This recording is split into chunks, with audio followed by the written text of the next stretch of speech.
the style of play.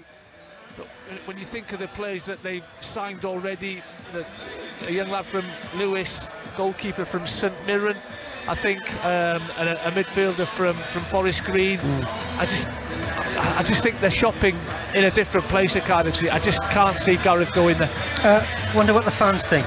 Thomas David has been out on the streets of Rotterdam to ask exactly that. A lot of speculation about Gareth Bale's next move. Where would you like to see him end up? Wrexham. It won't happen, but I think he'll end up in Cardiff, won't he? I think close to home. I think it suits him better. I think just so he just get his fitness up and it work out well for hopefully for both of us, for Wales and for Cardiff. Anywhere really, as long as he's happy and playing regularly, so that he's in the squad for the World Cup in Qatar. Cardiff City, possibly. You never know. You never know. Watch the space. Wherever he's happy for him and his family.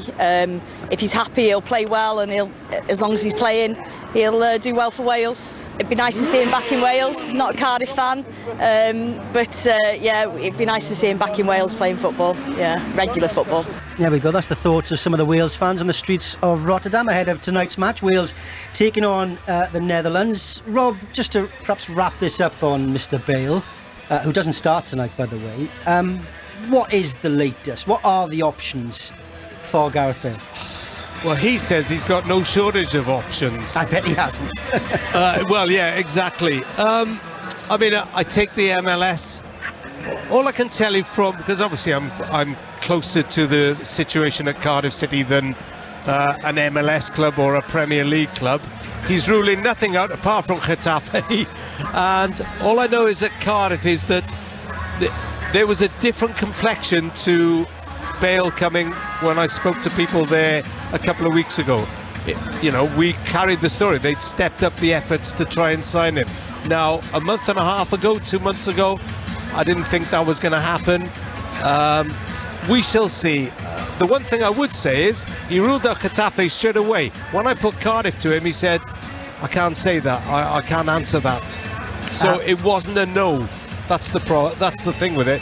But it may be just playing along, and he could end up in Newcastle or Aston Villa, and frankly, nobody would be too surprised, would they? It's going to keep us all on our toes this summer. Yeah. It's been a busy enough June as it is. Wales, 4 games out of 5. The final one coming tonight in less than a fortnight. World Cup qualification has been secured. It's all about the Nations League tonight. Wales against the Netherlands from De Kuip. Kick-off coming up in around about 13 minutes time. This is Radio Wales Sport, where the time has just gone 32 minutes past 7.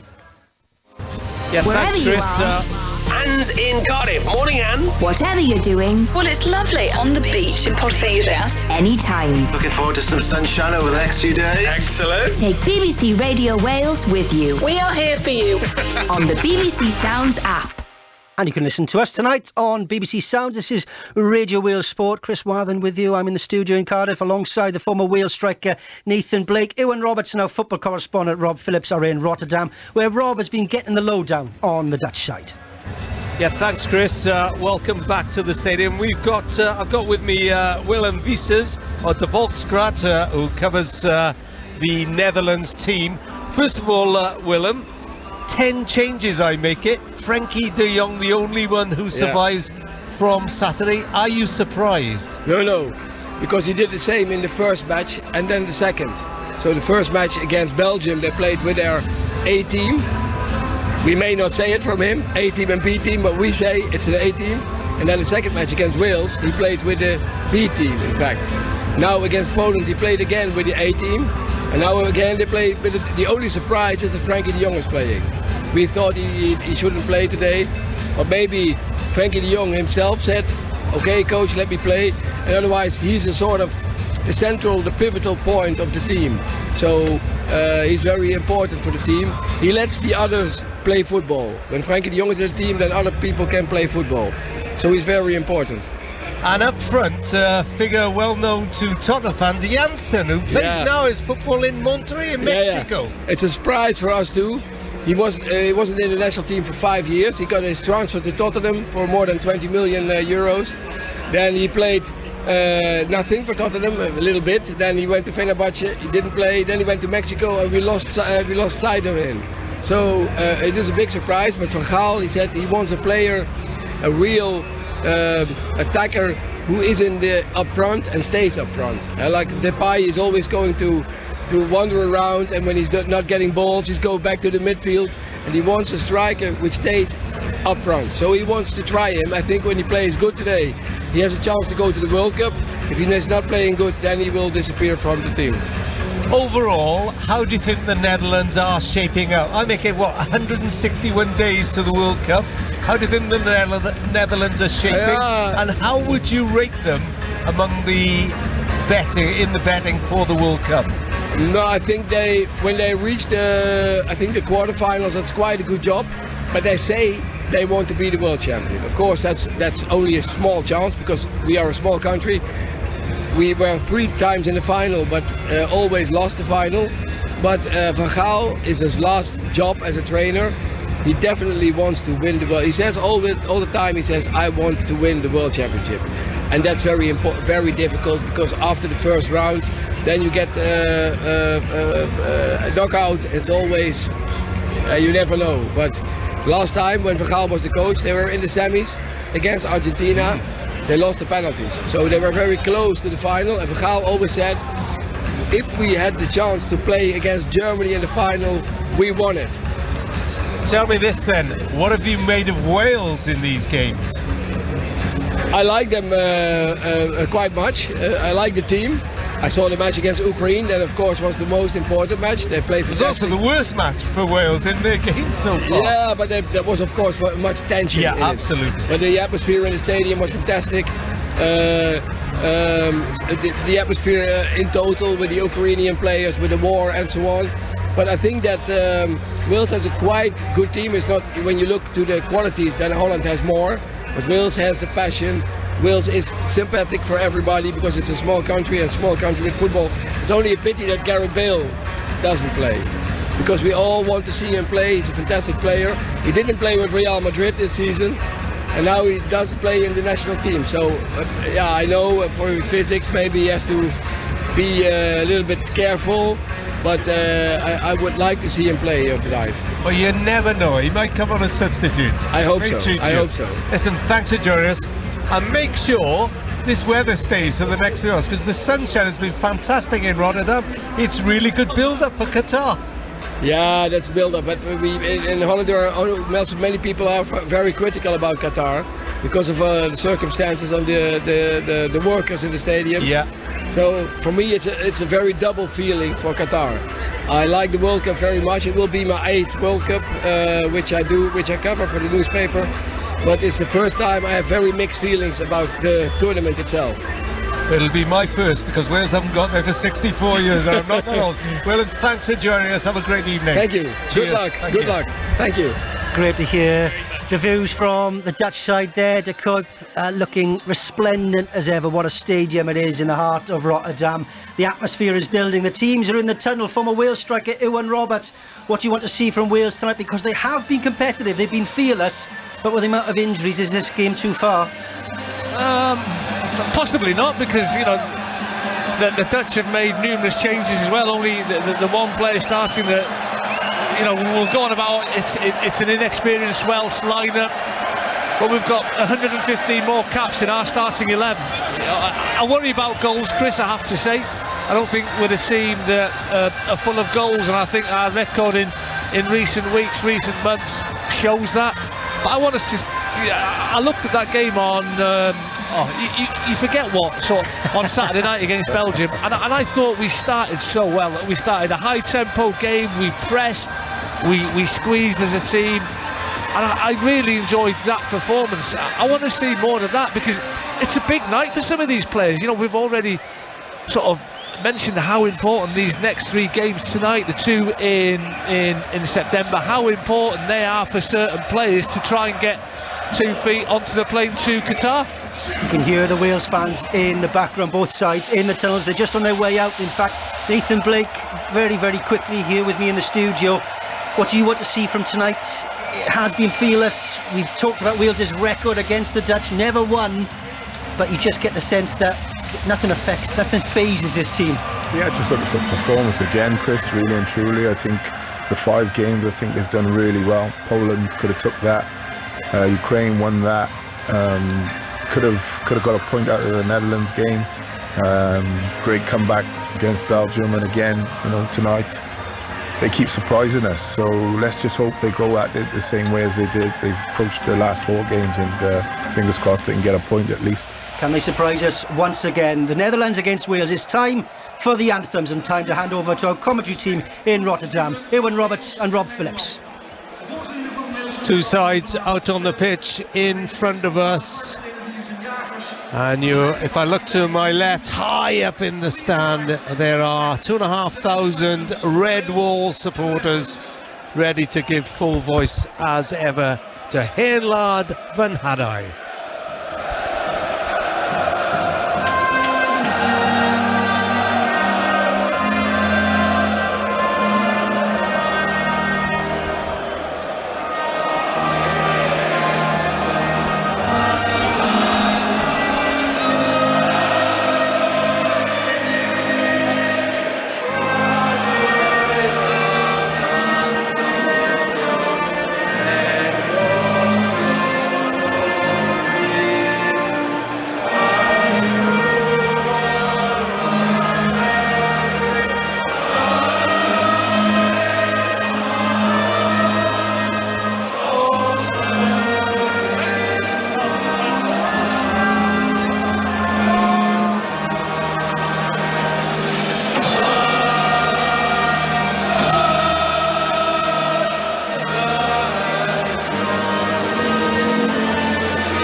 Well, the band on the pitch couldn't keep up with them, but the Red Wall in top form as ever. The flags of Tumbalum and Swansea City and the like. Now the Netherlands anthem.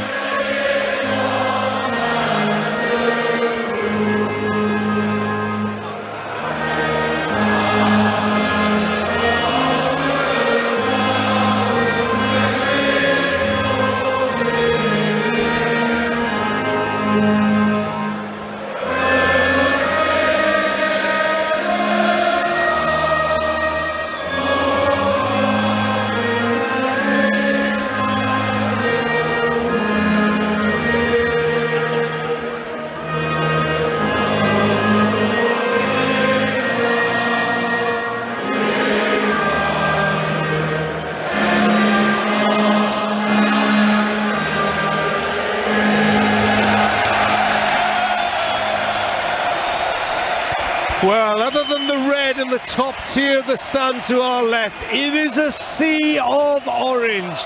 People wearing the Dutch orange shirts, waving Dutch orange flags. It really is a picture to behold. As the sun just goes down, Ewan Roberts gives a sigh of relief that the sun is now not scorching his skin. The band walk off.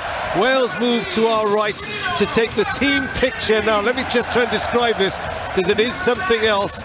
There's 1, 2, 3, 4, 5 in the back row, and 1, 2, 3, 4, 5, 6 in the front row. It's never the same every game, and it's become quite a tradition now. So the Wales team: Wayne Hennessy in goal, across the back Chris Mepham, Joe Roden, Ben Davis, Sober Thomas and Wes Burns we think will be the wing backs. Ethan Ampadu alongside Matt Smith and Harry Wilson, Dan James and Brennan Johnson leading the line. For the Dutch, who are in black with orange flash, Jasper Simonsen in goal, Jordan Teze, Matthias de Ligt of Juventus alongside Bruno Martins Indy at the back, Hans Hateboer, Theon Koopmans, Frankie de Jong and Tino Malakia, and up front Vincent Janssen, Cody Gakpo and Noah Lang. The referee is from Romania, his name is Horacio Fesnik, and the VAR, well, the head is Maurizio Mariani of Italy alongside Giacomo Paganisti. So the Wales side in a huddle. To our right, it's a lovely cool evening. The sun is behind the sand now. There's barely a seat to spare in the De Coupe Stadium. Wales have 1 point on the board already in the Nations League. It's been an absolutely fabulous fortnight for Welsh football, with their first World Cup appearance guaranteed in 64 years. Can they finish with a flourish here in Rotterdam? The referee is just waiting for the OK from the sidelines. Everybody stood waiting, including us. Give it the big build-up, and the referee delays play. So you're listening to BBC Radio Wales, BBC Sport Wales via the website, BBC Sounds and 5 Sport Extra. Wales take the knee to a man. The Netherlands side stand. Referee looks at his watch. He's making the most of it, and we are underway for the final game of a long campaign, and only 2 more matches after this before Wales head to Doha and the World Cup. It's quite a prospect, Ewan Roberts. It is, Rob. It is something that I would never thought I would sort of experience in my lifetime. I mean, this group has been absolutely outstanding. You know, we've qualified for 2 European Championships consecutively. Now, after 64 years, you know, we've got something to really look forward to in November, and we've got to take so many positives from these hard 2 weeks for the players, because it has been. Is there a chance for a counter-attack? Yeah. It's run forward into the Wales penalty area on that left-hand side. Shot across goal, headed out by Joe Rodon. How often have we said that in this last 2 weeks? Wales have smuggled the ball back. They play it up to James, tries to help it on to Brennan Johnson, who was breaking forward, but it's cut out. Hateboer forward again down the right side for the Netherlands, high upfield. The ball is on the left side at the moment. He waits on this near side as Netherlands work their way down the far side. Now it goes back to Bruno Martins Indy, the former Stoke City player, chips the ball into the Wales penalty area, and it's chested down by Wes Burns, who we now see, Ewan Roberts, has picked up this left-sided wing-back role, with Sorba Thomas making his first start in these 5 games. I mean, on the right. That's where Sorba Thomas played the majority of his games at Huddersfield. You know, his first full season at professional level. Had a great season in the Championship. You know, bags of energy, pace, makes good decisions, got good delivery. And we anticipated that Wes Burns would start on this left-hand side. You know, really good season at Ipswich, was chosen for the League One team of the season. You know, he showed what he's capable of doing, especially in that first half. In the first game of these 5 against Poland, I thought he was very good, a real threat going forward. Wilson, that's almost a really good ball, cutting the defence up for Sorba Thomas, but it was Martins Indy just recovered. Rodon heads it forward, comes back to Joe Rodon in midfield. He chests it down to Matt Smith. Oh, Smith has lost it to De Jong. Danger here as Netherlands break through the middle. Still not cleared, and it is now. It's Chris Mepham who got there. And it was Janssen who was marauding forward. That's poor from Matt Smith. Gives it away far too cheaply around that centre circle, but it's really good defending by Chris Mepham, who's been very impressive in these last few games. Do you think these are the back 3? I would guess say it is, Rob, because is it the 3rd game now they've started as a 3? You know, and I think I love Ethan Ampady at the back. I think he's more than capable of playing amongst those 3 central defenders, but I think at the minute our need is slightly more in midfield. I just think he gives you more in midfield. He's got that stature, he likes a tackle, he's strong, and like Sorba Thomas, he's got bags of energy. He can go box to box, he can pick a pass, and as we saw the other night, given a chance, he can rocket one in the top corner. Yeah, he certainly can. It's 0-0. We've played 4 minutes. as Burns hoists the ball across field, but Sorba Thomas isn't going to get that. Picked up by Malakia, who leaves it to De Jong, hugely impressive player. Martin's Indy now just across halfway. Dutch have plenty of black shirts forward.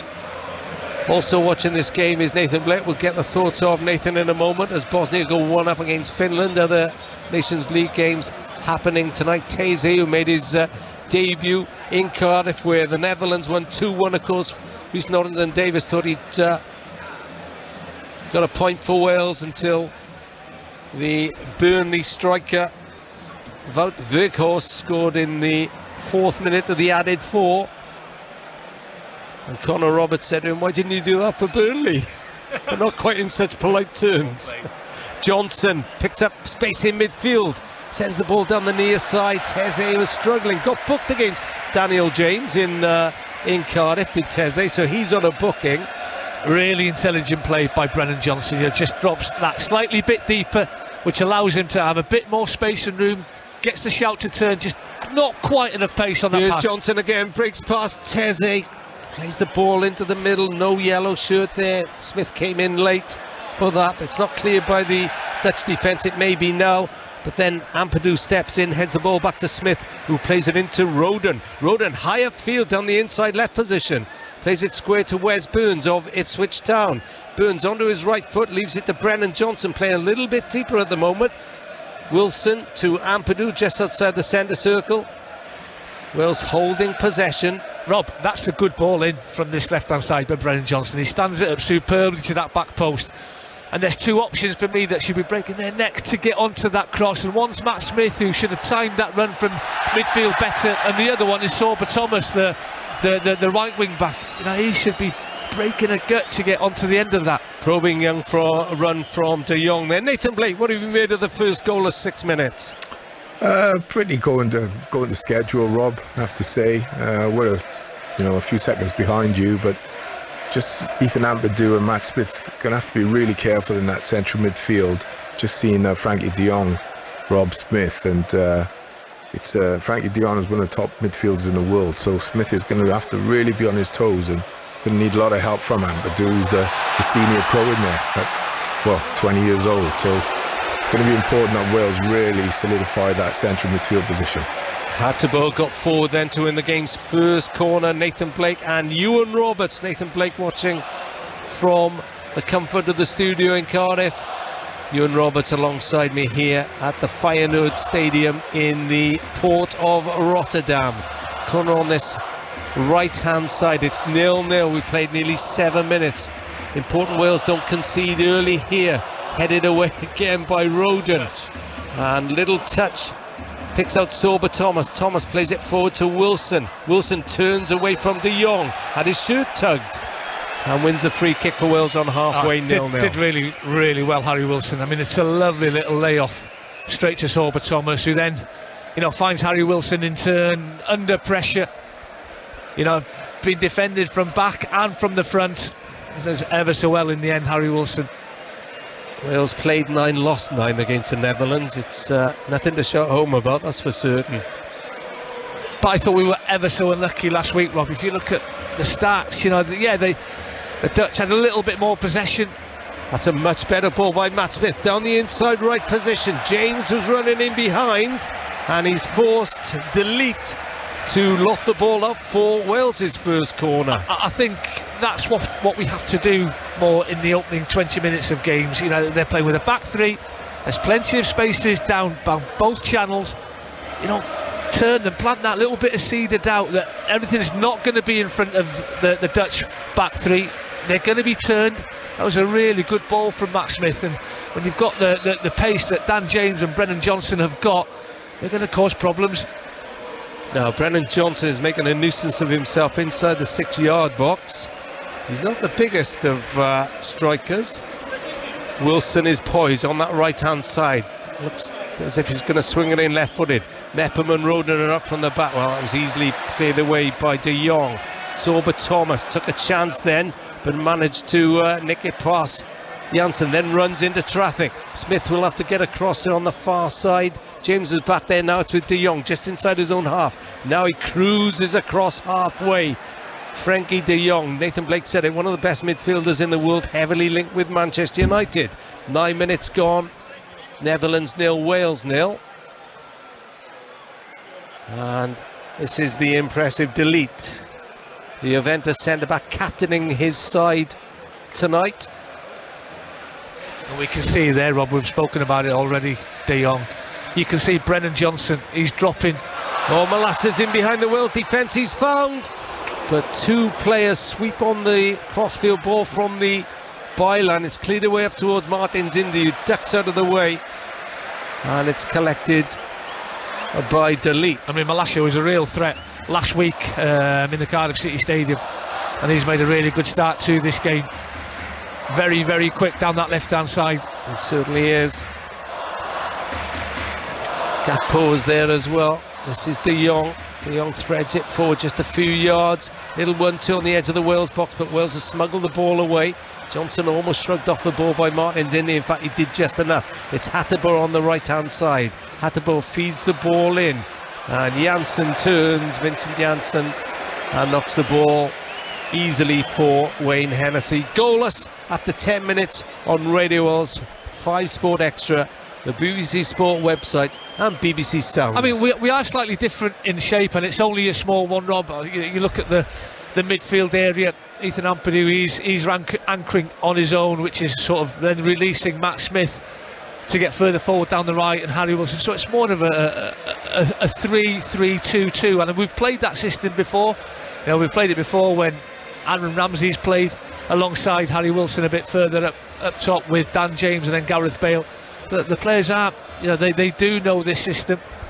I just look at the wing backs, you know, Wes Burns and Sorba Thomas, very inexperienced.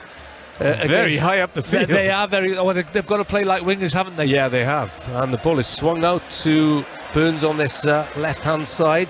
Headed down for Wilson. Exchanges passes with Ampadu, then loses the ball to Coop Miners, who scored in Cardiff. Janssen inside right position, sets up Coop Miners again. And what a recovery by Matt Smith. Just threw himself in the way. And then it's a ball floated into the penalty area that time by Macalia, and cleared away by Burns, looking for Brennan Johnson. Just got to look after the ball a bit better, Rob. You know, the opportunities that the Dutch have had to go forward and put good ball into the Wales box have come from our mistakes. You know, at the minute we've been a little bit sloppy. I think it was Ethan Ampadu that time just gave the ball away far too cheaply in his own half. But as you say, I mean, it was a great challenge in the end by Matt Smith, making all that effort to get back as Cooper Miners pulled that left foot back.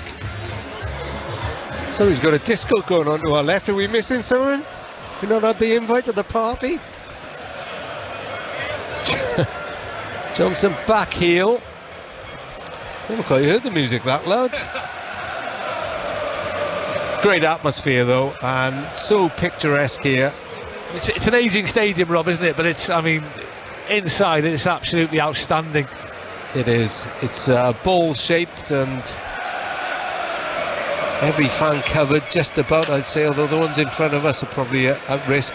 In fact, if the rain drops off the roof, they are in big trouble, aren't they? But Rob, we are not getting rain tonight in this heat. No. Famous old stadium. I remember Peter Weir scoring the winning goal in the European Cup final here against Bayern Munich for Aston Villa in '82. And I always thought I was older than you. Did you not remember that? Yeah, I do actually, yeah.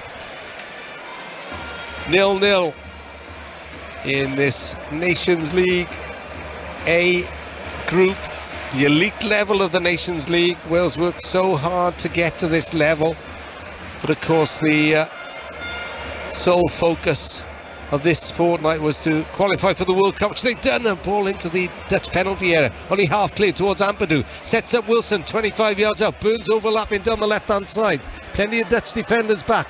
Burns onto his right foot, lays it back for Wilson. Wilson into Brennan Johnson, arcs away from the penalty area. Ampadu drives forward inside left position, and he just was shrugged off it by Gakpo, who was back defending, and then Gakpo leaves Wes Burns for dead. He's been pursued by Harry Wilson. Crossfield ball. It's a really good ball too to Noah Lang. Lang now attacks Mepham. A low shot. Wayne Hennessy has no trouble with that. That's good play by Gakpo. Saw him twice this season in the Europa Conference League semi-final for his club PSV. I think he's the youngest captain in PSV's history. Loads of pace, good decisions, drove forward, then picked out Lang, and it was a poor effort in the end. A comfortable save by Wayne Hennessy, but once again we gave the ball away too cheaply. Matt Smith looking for Brennan Johnson when that ball wasn't really on. Just keep it moving, keep it simple. De Jong, but that's a really big interception by Ampadu. Johnson heads the ball on. We'll bring in Nathan Blake in a moment. It's 0-0 here in Rotterdam. Elsewhere in the Nations League, Luxembourg have just taken the lead against the Faroes, and I thought I saw that. Yeah, Germany won up against Italy in England's group. England are still goalless with Hungary. Nathan Blake, 15 minutes gone. We'll bring you in a moment as De Jong trots forward over halfway. You just have to be careful every time they're on the ball. Teze lays the ball forward, little touch back to Janssen. Janssen thinks about shooting, instead goes wide to Malacia. Malacia infield to Gakpo. They didn't read each other then. Sorba Thomas has it for Wales and then clears long. Nathan Blake, what have you made of it? Yeah, it's been okay, Rob. Not great from Wales, I have to say. They've given too many balls away in midfield. Like I said, that partnership with Smith and Ampadu, I think I'd like to see Smith just drop a bit deeper and Wilson come a bit more central and leave Dan James up against Teze, because I get the feeling he's a bit erratic as a defender. He was, in the home tie, got himself a yellow card early on. So I'd like to say, see Dan James go up against him one-on-one for a bit and see if we can get any joy out of him. The Netherlands holding the ball midway inside the Wales half in England's group. England are a goal down at home to Hungary. Shalai, the goal scorer, after losing in Hungary in the opening match in that group, and then a deep cross into the Wales penalty area. And Belgium in this group have just gone one up against Poland. Give you the goal score as soon as we have it. Ewan Roberts. Just looking at our defensive shape, I think there's a lot of organisation being involved with Ben Davies, Joe Rodon, full of information, talking to the boys in front of them. And as I say, everybody's dropping deep. We're getting at everybody in our own half, doing their own individual defensive duties, and we look good defensively. It's just we need to take a little bit more care when we've got the ball. Clearance by Hennessy, and it's given away by Burns, and this could be trouble for Wales. They've not dealt well with it. Shot on the turn, and it's a goal by Lang. Noah Lang. It all came from a Burns mistake. He gave the ball away. Lang twisted and turned on the edge of the Wales penalty area, and then a firm right-footed drive into the corner of the net. 17 minutes gone. Netherlands 1, Wales 0. As you say, Rob, it's a poor mistake. It's a poor decision by Wes Burns right in front of us. He's in our own half, and I know we're in Holland, but he tries to Cruyff turn, and he gets robbed of the ball. His pocket gets picked, and there's another opportunity for Holland to counter-attack. We've got two defenders on Noah Lang, and he twists and he turns, and he just finds that little bit of space in the D. It's a well-struck shot, and there's nothing that Wayne Hennessy can do, but it's such an avoidable goal. Wes Burns, it's a poor decision at international level to do what he did in his own half. And it's his first goal for his country. Nathan Blake, that was an emphatic finish. Yeah, really good play by Lang, and him and Malaysia look really dangerous, Rob, coming in late with late runs and what have you. But yeah, Wes Burns has got to do a bit better there. He'd be disappointed with that. But you can't take nothing away from the finish, and it's been looking that way. It's been looking like if they get a goal, it's not through great play. It'll seem to be coming from one of our mistakes. That's probably the third or fourth, maybe fifth mistake made in the opening 15 minutes or so. So Wales give themselves a mountain to climb, but need to cut those mistakes out sooner rather than later. They do. I think they've been much better in this summer in defending around their own box, but they'll be disappointed with that as De Jong weaves his magic in midfield, rides a couple of challenges. Hadebo's forward down the right-hand side. Danger here. And we know what can happen in the Netherlands when they get the bit between their teeth. They are quite capable of really battering Wales. I won't mention Eindhoven yet because we're nowhere near that, but you know what I mean. De Jong pulling the strings, moves infield, centre field as a Dutch wave goes around the stadium in front of us, still going. I don't know why they have to do that. They should be entertained by the football because it's good stuff so far by the Netherlands, who top this group. Malacia turns, edge of the box, shoots left-footed. 2 Welsh players blocked that, and Johnson stepped in, tried to turn but couldn't get there, and then the ball is floated into the Wales penalty area, and Wayne Hennessy, under pressure from Janssen, punches the ball out. I did well, Wayne. He decided early. Nice early shout. There's a late run by Gakpo. But in this system, your wing backs are absolutely pivotal. They're so important. And at the minute, Malacia and Hatebo, the left and right wing back for Holland, are having a far better time, especially going forward, than Wes Burns and Sorba Thomas.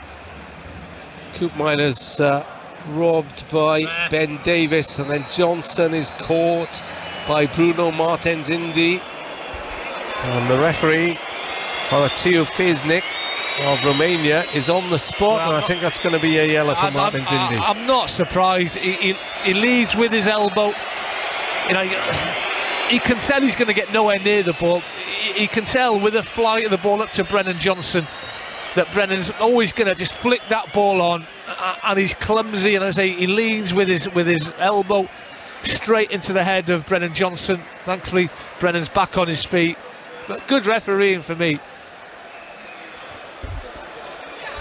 Have you noticed the sun to our right is just in between the stand still and the seats? Yeah, it's in the eyes now, but hey, we're not complaining, definitely not.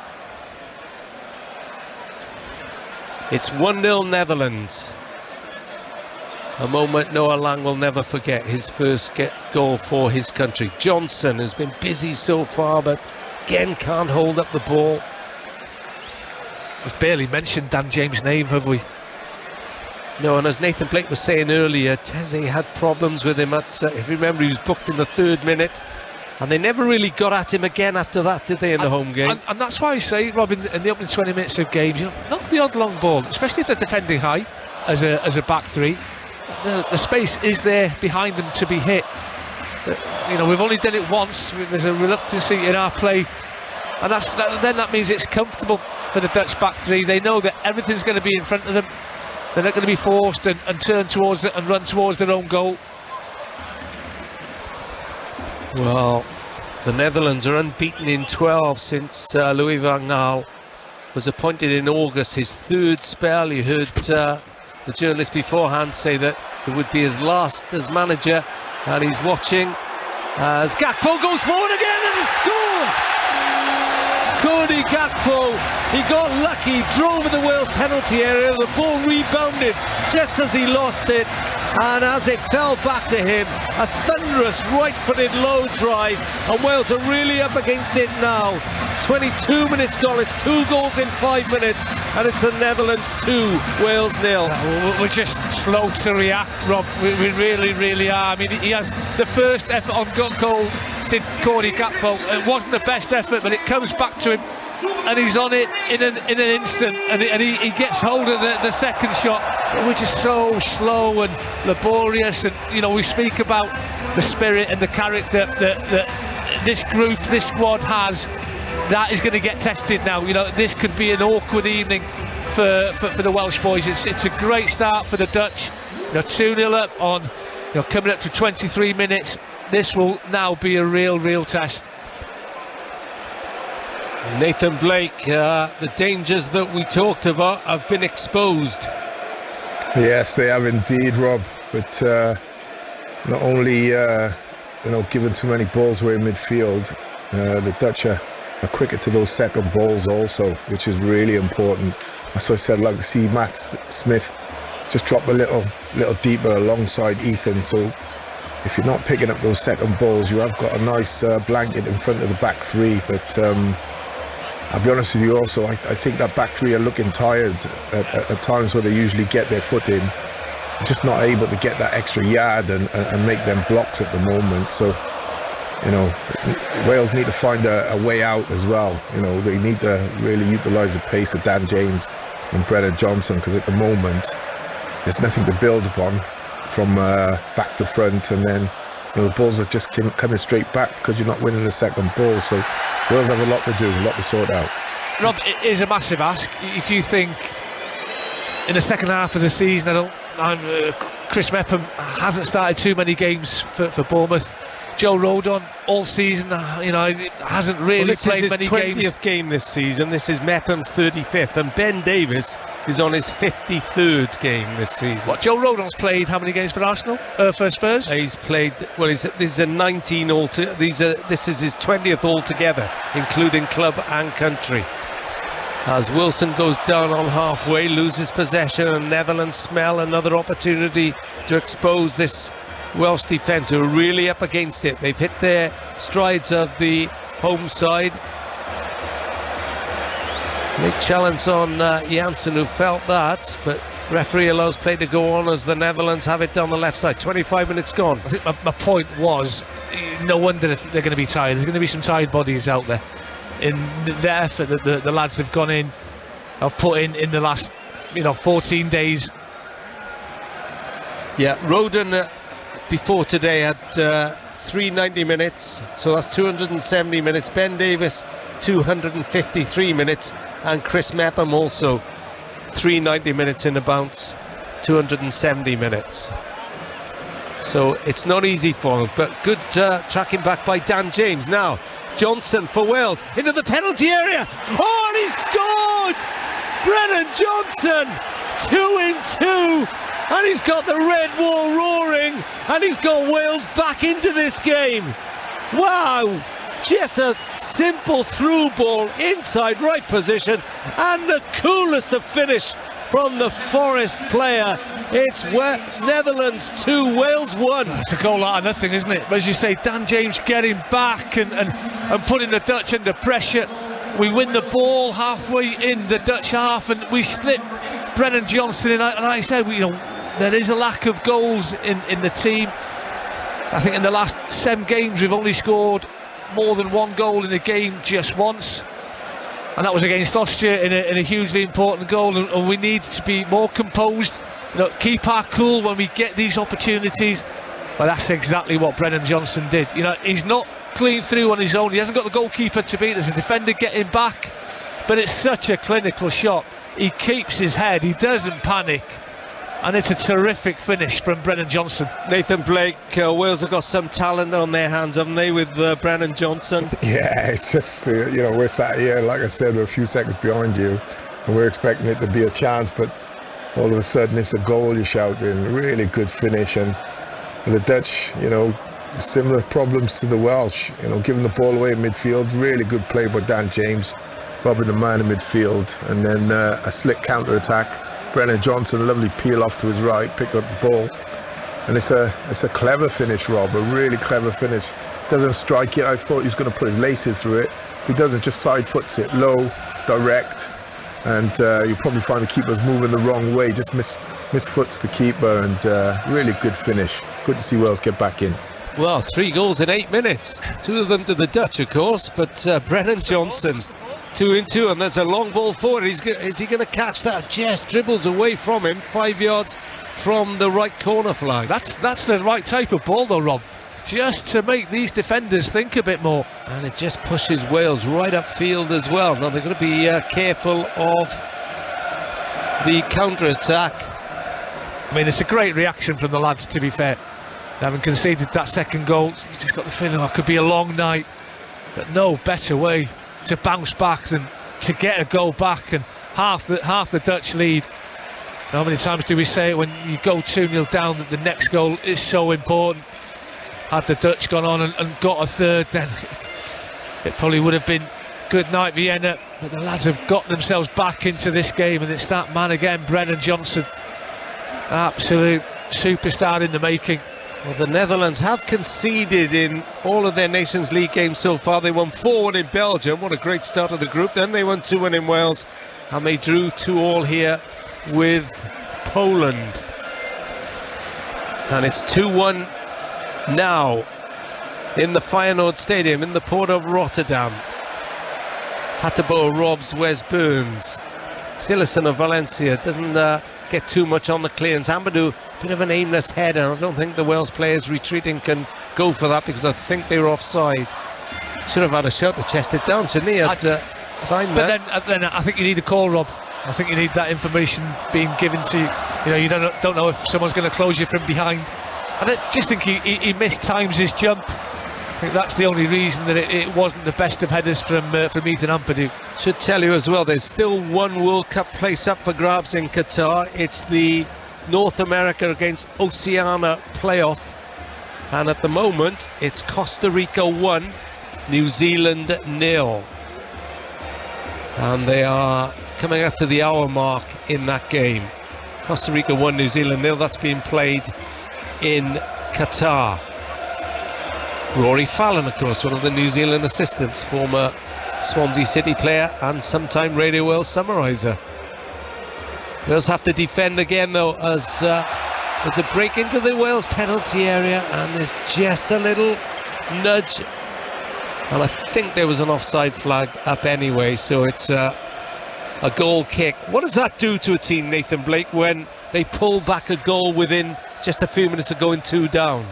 Oh, well, it's a massive confidence boost, because you were looking, Rob, and we were wondering where the goal's going to come from if we get a goal at all. It really looked like an uphill struggle once that second goal went in, but it's what we say, it's not luck, it's pure resilience from Wales, and great finishing, get themselves back in the game and boost their confidence. So, 2-0 down, going in at half time, if it remained that way, was going to be difficult, but giving yourself a chance to get something out of the game, especially second half, it's a massive confidence boost.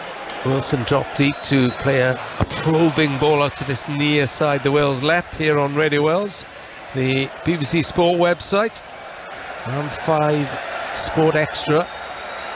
It's on BBC Sounds too, so an array of ways you can listen to Netherlands 2, Wales 1 in the European Nations League. Netherlands top in the group going into this game with 7 points, Belgium on 4, Poland on 4, Wales just the 1 from that point they gained against Belgium at the weekend. I've lost all track of the days, you and Roberts, I don't know about you. All I know is a 5th game in a fortnight. That's the easiest. That's all we need to know, Rob. Yeah, and Wales are through the World Cup. Did you know, first time in 64 years. Just looking at Harry Wilson, he's dropping slightly deeper as well now, making a 3 in midfield. That's it. Oh, he was caught late there. Ben Davies was caught late there. That's going to be a booking for Toon Koopmeiners, the Atalanta midfield player who scored against Wales in Cardiff. Second yellow for the Dutch. Yeah, just talking about Harry Wilson, he's dropping slightly deeper, and he's moved to that right hand side now, where he is starting to get a bit more effect, a bit more of the ball, a little bit more freedom to dictate play. Free kick taken inside the Wales half. They go across the far side of the field, where Chris Mepham of Bournemouth slides it in short to Harry Wilson, previously of Bournemouth, now heading to the Premier League with Fulham. Ball fired forward this time by Mepham, but he looks up to the sky as if to say, why did I do that? Just got to feel that ball. Strong. Just got to feel that ball into Brennan Johnson. As Chris has got his head up, he can see that the lick has dropped. He's expecting that ball, and that's when your defender's got to make the decision. I'll just clip this one into the chest of the centre forward. Oh, Mepham barged into Bruno Martins Indy then. Janssen boots the ball away in frustration at the referee blowing for a free kick. Robert, I can't blame him, because I think he was onside, wasn't he? Had he thought for a second or two, the referee, he might have let play carry on, because Janssen's taken that ball down on his chest, and he's got a 1v1 against Wayne Hennessy, and a great chance to score the Dutch third goal. Well, they've started with the free kick. Now Gakpo runs towards the penalty area again. This time it's into Janssen. He tried to return the favour, but Mepham this time was there to hammer the ball away. Out for a throw in down the Dutch right, midway inside the Wales half, playing from left to right. towards where the sun has just dropped down below the stand, but there's one exit where the sun is peering through and is right in our eyes. We can't win, but I'm not going to complain about the sunshine. Actually, it's good practice for November, maybe. Little 1-2 on that left-hand side. Sorba Thomas went with the runner, who was Malacia, wasn't it? The wing back. Yeah. Nice little quick 1-2 with Gakpo. The Sorba Thomas did well, to be fair. Thought he'd got his body position slightly wrong by not being able to see the ball and the man he was supposed to pick up, but got back quickly. He plays his club football here, does Tiro Malacia. Plays for Feyenoord. Curling cross into the Wales penalty area, headed away by Mepham. It's kept in by De Jong. Pursued by Wilson. Roared by the crowd as if he was trying to dodge past Wilson, but Wilson stuck to his task then. The captain, Delete, moves forward. Touches the ball inside to Coop Miners. Drifts the ball out to that left-hand side where Malacia waits. Gakpo waits. Malacia's just inside him. And then the ball is nudged around the corner by Noah Lang. But did that go out for a corner? Yeah, no, it's gone out for a Wales throw-in by that corner flag. Yeah. And Sorba Thomas was trying to shepherd that ball out of play for the goal kick.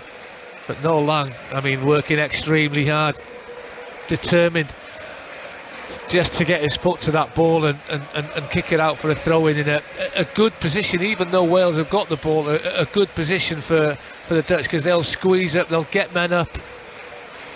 Ewan Roberts alongside me in the Feyenoord Stadium. Wales trail 2-1 to the Netherlands.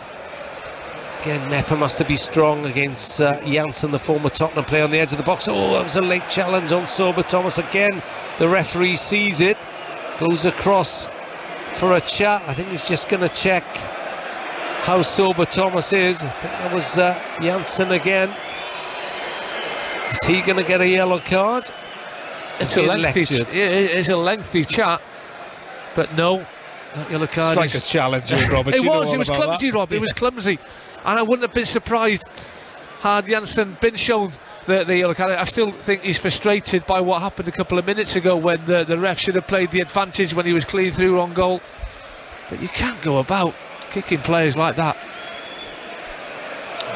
Smith is almost caught, but ball forward looking for Dan James, who's popped up on the left hand side. Martins Indy was just about equal to that. He was stretching to head the ball, a lot taller than Daniel James, who'd scurried in behind him, behind the former Stoke player. Teze wide to Hateboer, right hand side. Burns comes across to get his body in the way.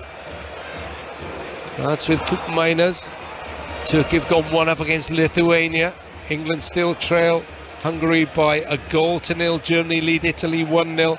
And in this group, Belgium are leading 1-0 in Poland. That's the sort of result Wales want. I'm just looking at Ethan Ampadu at the minute, Robin, and he's chasing everything, to be fair to him. But he's going on his own. You know, no one's going with him. He's coming out to the right-hand side, then he's squeezing on De Jong. He's going to his left-hand side, then he's trying to win the ball back on his own. As I say, he's going on his own. Well, Wales have got to get numbers up in support. He's another one of these Wales players whose future, I suppose, is uncertain this summer. Been on loan at Venezia in Serie A. They were relegated, but he did really well. Played all over the place for them. He did, Rob, didn't he? Played in a back three, played in the position that he's playing tonight for Wales. He played right back in a couple of games for them. Gakpo wide to Malacia, left-hand side. Sorba Thomas watches the step-overs. And again, it's Janssen with a challenge from behind. This time on Ampadu, who's back helping up the defensive line. Free kick. I mean, there's not the zip in our play, in our passing that we had against Belgium. I mean, Belgium had a real competitive edge, competitive game. I thought it was a really good performance. This has been a bit slower in possession, slower in movement, and understandably so. Was Harry Wilson brought down then? He thought he was. He appealed to the referee and the fourth official, who was closest to it, but no action taken. Frankie de Jong. He glides across the turf, doesn't he, de Jong? Really gets acceleration without looking as if he's running too fast. Amar Rahid.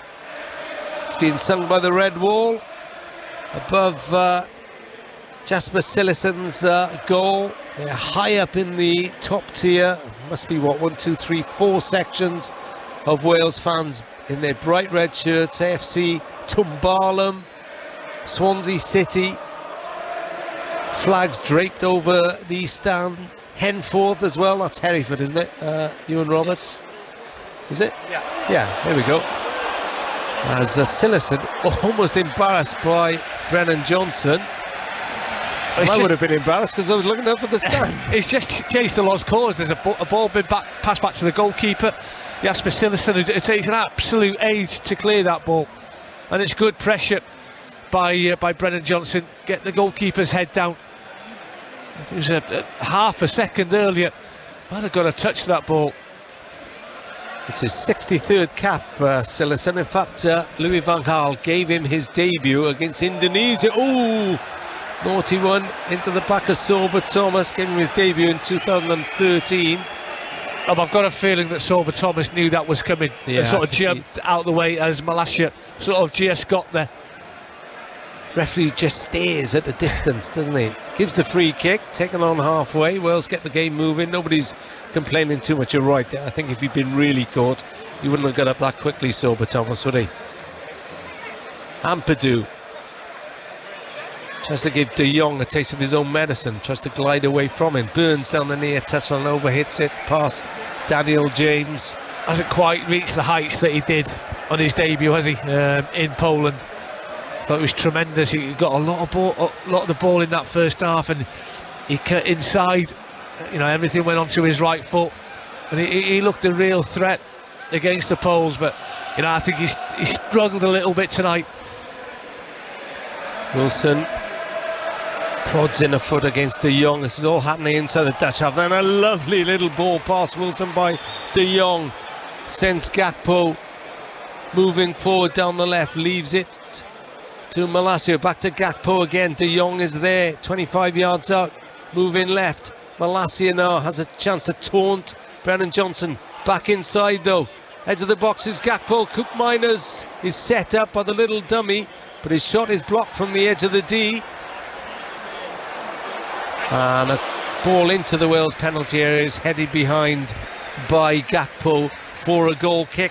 Well, 42 minutes gone on Radio Wales 5 Sport Extra, the BBC Sport website and BBC Sounds. It's Netherlands 2, Wales 1. Nathan Blake, important now Wales hold out for the rest of this half. Yeah, if they can, Rob. I know it's difficult in the heat, but Wales have got to, from time to time, look to put a little bit of a press on the Dutch, because as you've seen from Clissen, there are mistakes. I think they'll come later on in the second half when the Dutch tire a bit, but Wales can't afford to sit on the edge of the 18-yard box, which at the moment they're just getting drawn into that situation. I think obviously the release ball is Johnson or Dan James, and also the two wing backs got plenty of pace with Harry Wilson in that central position as well. So if Wales can just find a way to keep the ball 3 or 4 passes and then look to release, I think they'll get a lot of joy out of this back line of the Dutch, because they seem to be quite open. Plenty of strike talent with me tonight. Ewan Roberts alongside me, Nathan Blake in studio. Couldn't argue with you two on a dark night, that's for certain. Janssen tries to switch play, but it's cut up by Sorba Thomas in the right wing back position. Mepham chips it down that right touch line. Johnson makes a nuisance of himself. Martin's Indy was strong, finds de Jong, and there's always problems when he's on the ball. Steps away from Matt Smith, but good challenge again by Mepham. Well, I think has done really well this fortnight. He's really enhanced his Wales reputation, but Wales have to defend again as Malacia is on the overlap, crosses into the middle. Hateboa head down, and he headed it into the ground, and Wayne Hennessy just collected it fairly easily and throws out to Daniel James. Wes Burns does well there, because Hateboa, he's got to be 6 foot plus. he's on that back stick, and Wes Burns, he knows he's under pressure, but he just backs into Hatibot, which means he doesn't get a clean header, and it's a weak header in the end, and it's a comfortable save for Wayne Hennessy. We call him the mad horse because of his runs up and down the line. And they both have, haven't they? Hatibot down this right hand side, Malasha down the left hand side. Yeah. On a support ball by Wayne. It was. He's given the ball away, and a low shot by Janssen. Well, he hasn't played for his country since 2017, the former Tottenham player. Plays for Monterrey in Mexico, but he's desperate to score, isn't he? He is. I mean, I'm not too sure why Dan James is dropping so deep, 10 yards from his own penalty box to receive that ball. But once he's done that, I don't think Wayne should be passing it out to him, because he can see that Dan James is under pressure from Janssen. And we're fortunate in the end, because it's a well-struck left-footed shot by Vincent Janssen, which goes past the left-hand post, scrapes the left-hand post of Wayne Hennessy's goal. Did. Wales keeping the ball in midfield. Wilson turns. He's just shrugged off it though. Martin Zinzi will play it back to Sillison. It'll be interesting to see now as I peer across to the far side how many minutes of added time are going to be added on. Just the one. Netherlands lead 2-1. Wales back in this with Brennan Johnson after a strike on 17 minutes by Noah Lang, and then 5 minutes later Cody Gakpo. And Hateboa is charging down the right side again. Wales really do have to hold out for this next few minutes. The ball threaded into the Wales penalty area by Lang, but it's easily collected by Wayne Hennessy. Good defending by Chris Mepham. He's gone with Gakpo's run. Just made sure that ball didn't get quite through to Cody Gakpo. I've been very impressed with Chris Mepham in these last 3 or 4 games. The feeling that I got watching him play, that there was always a mistake in him, that he'd always give the opposition centre forward an opportunity. But it just looks as if he's got that out of his game, that he's making far more many good decisions now than bad. And that's the half-time whistle here in Rotterdam. Wales are in this just thanks to Brennan Johnson's second goal in as many games, because they had a real mountain to climb when Noah Lang put the Netherlands ahead on 17 minutes and Cody Gakpo made it 2-0 on 22. But Brennan Johnson stroked home a goal after 25 minutes, and Wales have been able to hold the Dutch since then. Still much work to do. Still though, the game is there for both of these teams. At half-time here in Rotterdam, it's Netherlands 2, Wales 1. And plenty of drama to come still, if recent games involving Wales are anything to go by. Wales trailing though at the break in Rotterdam. We'll get the thoughts of Nathan Blake very, very shortly. But Ewan Roberts, to the positive or the negative side, great finish by Brennan Johnson, but Wales looking sloppy, looking tired at times. I think that's a good word to describe that first half, Chris. Sloppy. We haven't. There's not that zip that we've seen in recent games in this busy period that we have, and it's understandably so. There's some tired bodies out there. There's some tired minds. It's a very warm night here in Rotterdam. And I'm not making excuses for the players. It's been tough for them. They're up against a good side, but we haven't kept the ball as well as what we did on Saturday against Belgium, what we did against Poland. I thought we were probably second best on the night against Ukraine. I don't think that was a good performance, but it doesn't matter. We got the result. But no, we haven't been at our best. We haven't been at our best with the ball. But we've got ourselves back into the game with a terrific finish from young Brennan Johnson. Had you said after we conceded that second goal, 2 goals in 5 minutes for the home side, I thought it was going to be a long night for us Welsh. But to get that goal that brings us back in, and we go in at half-time at 2-1 with the strength that we have on the bench. We've got some big names, we've got some quality if needs be to come off the bench and try and get the equaliser in the second half. So hopefully there's better to come. Hopefully. Ewan, go get yourself out of the sun. More from Ewan and Rob Phillips in Rotterdam. Coming up, second half commentary on the way. Nathan Blake, your thoughts on that first half? Interesting, only one shot on target, only one attempt at goal from Wales, but they made the most of it. They do have that in their locker now, don't they? They do have people who can turn matches. Like yeah, both junior and senior, it would seem, in these recent weeks. But you know, it's like I say, it's a big ask for the players because you know tiredness is going to kick in at some point. You know, it's not just been easy, OZ friendly games. It's been against top opposition, with a World Cup final chucked in there in amongst it as well, just for added incentive. So it's always going to be a big ask for them to go again this evening. But I think if you look at that last mistake by Wayne Hennessy, I think that comes from what I said just a moment before, from sitting so deep. Dan James is having to come as a striker. You come to help your teammates. He's coming so deep. And he's coming into midfield where then they're able to press and read any passes that are coming from Wayne Hennessy. So, but if you look behind Dan, there's still like two defenders. So they've got to push up the pitch. Whether they call it long ball, call it what you want, but push up the pitch and try and relieve some of that pressure, because the Dutch are just sucking them into that slow, sort of methodical sort of pace, and then they've got the quality to do something a bit special. So just need to be careful. We'll see if Rob Page makes any changes going into the second half. Just to tell you, in the other game in Wales' group, in Group 4, it's Poland 0, Belgium 1. We'll run through all the scores elsewhere on a busy night this evening. We'll have more from Nathan and the news of the day right after we get the latest Radio Wales news, travel and weather with Stephen Atwell.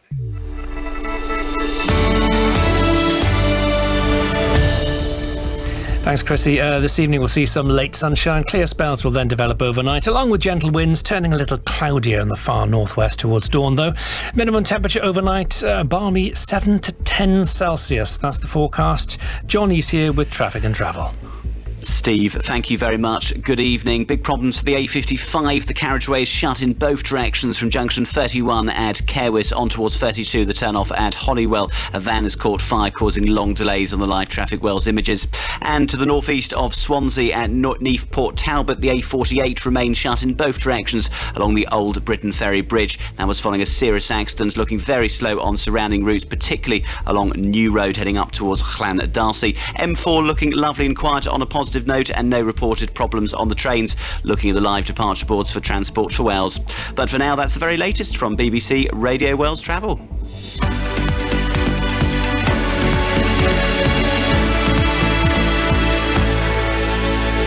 On FM, digital radio, and on BBC Sounds. This is BBC Radio Wales.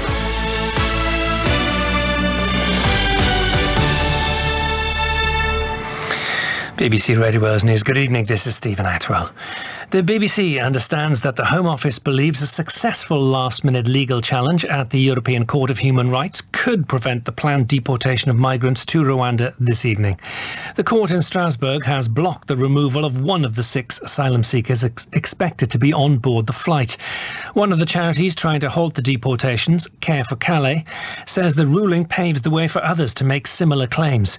The plans have faced criticism, including from the Archbishop of Wales, the Most Reverend Andy John. It is immoral. It lacks any kind of cogency. It lacks moral fibre.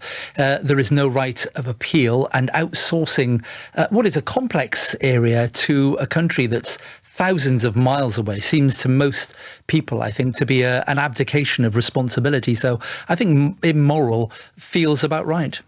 Boris Johnson has defended the plan, saying it's designed to tackle the dangerous and illegal cross-channel migration. And number 10 says now is not the time to be talking about another Scottish independence referendum after Nicola Sturgeon launched her campaign for one. The First Minister there says an indisputable mandate for another vote, and she wants it to be held in the next 18 months. Mould Crown Court has heard that a man caused £11,000 worth of damage to 2 COVID vaccination centres in what he called a protest against government murder.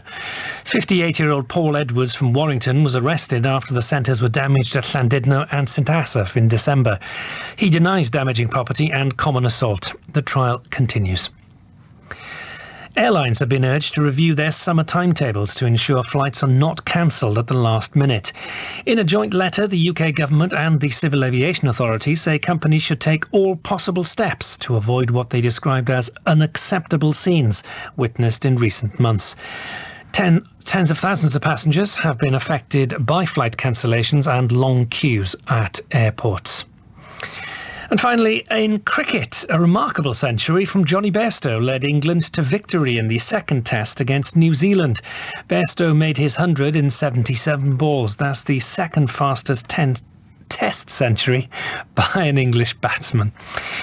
BBC Radio Wales for an update anytime. Ask your smart speaker to play BBC News for Wales. The time now, it's about 20 to 9. Your team for Welsh sport. This is BBC Radio Wales Sport. Yeah, welcome back to Radio Wales Sport. It was looking worrying for Wales as the Netherlands began to run away with it in Rotterdam. It's given away by Burns, and this could be trouble for Wales. Shot on the turn, and it's a goal by Lang. Noah Lang. It all came from a Burns mistake. As Gakpo goes forward again and scored. Cody Gakpo, he got lucky, drove in the Wales penalty area, the ball rebounded just as he lost it, and as it fell back to him, a thunderous right-footed low drive. But Wales not out of it yet. Good tracking back by Dan James. Now Johnson for Wales into the penalty area. Oh, and he scored! Brennan Johnson, 2-2, and he's got the red wall roaring, and he's got Wales back into this game. Yeah, 2-2 for Forrest Johnson. Now can Wales find a second? Perhaps a little more late drama. This is BBC Radio Wales Sport with Chris Wathen. Yeah, welcome back, Radio Wales Sport. Welcome back as well to listeners on Radio 5 Sports Extra. Chris Wathen with you for this Nations League night. Wales trailing at the break, though, in Rotterdam by 2-1. We will have more from Ewan Roberts and Rob Phillips out in De Kuip.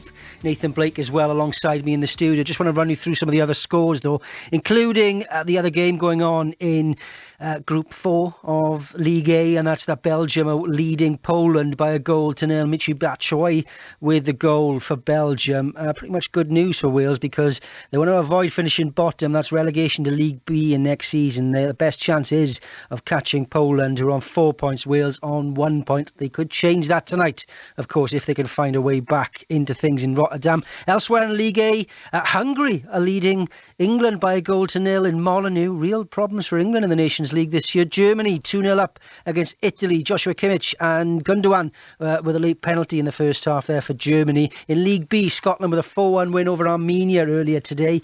It's half-time in Poland, where Ukraine are hosting the Republic of Ireland. Nathan Collins with the goal for Ireland. Of course, trying to impress the new Burnley manager, Vincent Kompany, appointed today. In the international playoff for the final spot in the Qatar World Cup, it is currently New Zealand 0, Costa Rica 1. They're into the last 10 minutes or so there. New Zealand down to 10 men. You can watch the final stages on the iPlayer, the red button, or on BBC Sport Online. Wales under-21s have also been in action today, beating Gibraltar 2-0 in Llanelli to finish 4th in their Euro qualifying group. Cardiff's Ely King and Nottingham Forest Oliver Hammond with the goals. Just to round up some of the other news today, Cymru Premier champions, the New Saints, have been drawn against Northern Ireland's Linfield in the Champions League first qualifying round. In the first round of the Europa Conference League, Bala will take on Republic of Ireland Sligo Rovers, while Newtown take on Torshavn of the Faroes. In the cricket, Glamorgan have been in action today. Day 3 of their county championship match with Sussex. The visitors will start tomorrow's final day on 89 for 3. Still 29 runs behind Glamorgan after an incredible 328 second wicket stand from Colin Ingram and Eddie Byram, who hit a career best 176. He's been speaking to Nick Webb. You know, that partnership there with Colin was pretty special, record-breaking partnership, so very pleased to be involved in that. Had my dad here yesterday to watch, my good friend Richard Brand as well today, so very special day. Ball-by-ball commentary continues tomorrow with Nick Webb on the BBC Sport website. Earlier today, plenty of runs at Trent Bridge too. The second fastest century in English Test history, helping the hosts to a 5-wicket win over New Zealand, winning the series in the process. Johnny Bairstow hitting an incredible 136 after just 77 balls. That's exactly what we fully believed this morning when we were coming to the ground. We wanted to take some wickets. It's exactly what we did. They played well all the way through, and fortunately we were brave enough to take this challenge on, and we took it on straight from the horns. Yeah, brilliant stuff from Johnny Bairstow. Be at Welsh Fire later in this summer, won't he, in the 100. At cycling's Tour de Suisse, Welshman Stevie Williams head on to the leader's jersey on day 3. Peter Sagan, taking his first stage win of the season. Geraint Thomas moving up to 7 seconds of the race lead. He won an intermediate sprint earlier. And of course, as if you needed telling, Wales and Welsh sport still mourning the loss of one of rugby's greatest sons, Phil Bennett, passing away on Sunday night. I just want to tell you that a Scrum 5 podcast special is available on BBC Sounds. You can listen again on Friday night on Radio Wales Sport, myself and Beth and Clement, and also on Friday night BBC One Wales at 8, a very special Scrum 5 television tribute to the one and only Phil Bennett. You are listening to Radio Wales Sport, of course, listeners on 5 Sports Extra as well. The Wales side are back out for the second half. Nathan Blake, very quickly before we cross to Ewan Roberts and Rob Phillips in Rotterdam, what do you want to see from this second half performance? Like I said, Chris, it's going to be difficult, but they do need to try and squeeze the game, try and force the Dutch into a few mistakes, and then break quickly from that midfield and that midfield central position. Otherwise, it's going to be a very difficult evening. They want to try and get, on level terms as quickly as possible. Try and, keep that score at 2. Otherwise, it could be a very difficult night. Well, the last time Wales managed to score on Dutch soil, it prompted 7 in response. Let's see if Wales are made of sterner stuff these days. Rob Page is in the process of making changes. We'll head over to our commentary team in Rotterdam to tell you all about that. Ready for second half of Nations League football, the Netherlands against Wales, in the company of the former Wales striker Ewan Roberts and our football correspondent Rob Phillips. Thanks very much, Chris. So there is a change in the Wales starting lineup. Wes Burns is making way for, pretty certain that's Connor Roberts in the distance. And he's there we are, they got the right numbers now. 14 on for 23. Remember, Rob Page said on the weekend after the Belgian game that they took him off after just past the hour because him and Ben Davies were on breaking points. But it takes something to break Connor Roberts' energy. So he's come across the right. Sorba Thomas now playing on the left. Wes Burns makes way at half time because he was at fault for the second goal. And changes in the Dutch side as well. Stefan de Vries of Inter is on for Jordan Taze, and Denzel Dumfries is on for Hans Hateboer. Dumfries has scored 2 goals in this tournament so far. One substitution on the side of Wales, player with number 23. And replaced by player with number 14. It's going to be a Dutch free kick near the corner flag on the far side. And it's the sub, Dumfries, straight away. Marauding down that right-hand side, getting himself forward as Hateboer did in that first half. I'm not surprised that Robert Page decided to make a substitution in our wing-back areas. We did struggle in that first half with Sorba Thomas and Wes Burns, and now he's got more energy in Connor Roberts, who will get himself forward. It's a massive part of Connor's game. So De Vries was the captain of the Netherlands in Cardiff. He is on as well. And it's a free kick about 5 yards from the byline, and maybe a bit more than that, 10 yards from the byline. And it's curled in, left-footed low, and Wayne Hennessy was waiting for that. It was Noah Lang who tried to catch the Wales keeper unawares. Got his angles absolutely perfectly, didn't he, Wayne Hennessy? I think everybody in the stadium was expecting... Coop Miners, I think, not Noah Lang, apologies. It was Coop Miners, number 20. I think everybody in the stadium was expecting the cross into the back stick. Apart from Wayne, it was nice and bright and alive.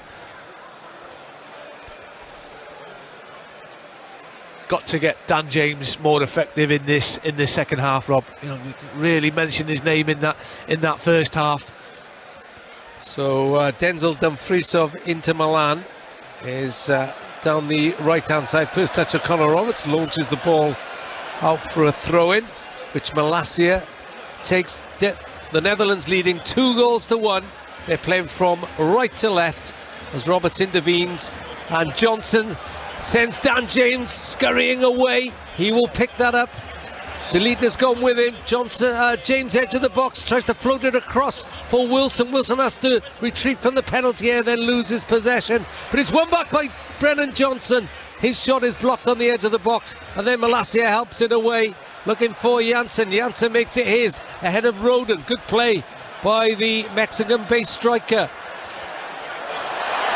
And there's an overlap here on the right-hand side, and Hennessy has to collect, and then he gets really lucky, tries to drive it away, hits a Welsh defender and bounces back into his arms. Oh, Harry Wilson, about a minute ago, makes a great run down that left-hand side, and had Dan James just lifted his head for a split second and played that ball maybe 2 seconds early with a bit more height, it would have reached Harry Wilson.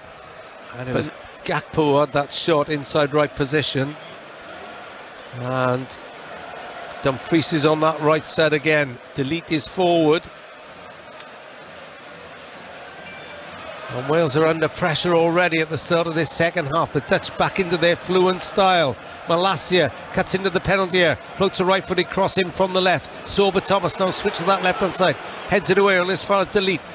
The substitute Dumfries is on the edge of the box. Delete plays it back to Frankie de Jong. De Jong onto his right foot, moves towards the penalty area, wide for Dumfries again, and it's beyond everybody, and out for a throw-in on the near side. Not quite getting close enough to the Dutch players at the start of this second half.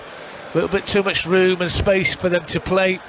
They're enjoying themselves, and it's Dumfries who's had an instant impact on the opening 5 minutes of this second half, having replaced Hachibo down that right-hand side. Sorba Thomas doesn't get close enough. Can't stop that cross then from being put in. It's 2-1 to the Netherlands.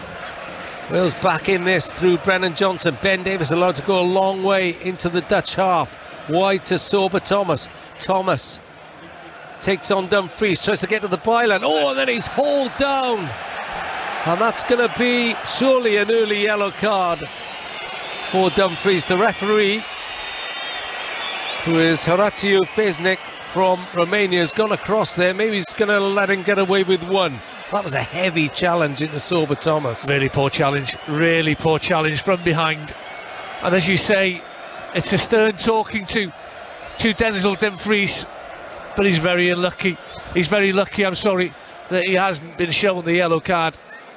For the first time, really, we see Sorba Thomas, what he's capable of doing when he gets in that final third. He can show his strength, he can show his quality.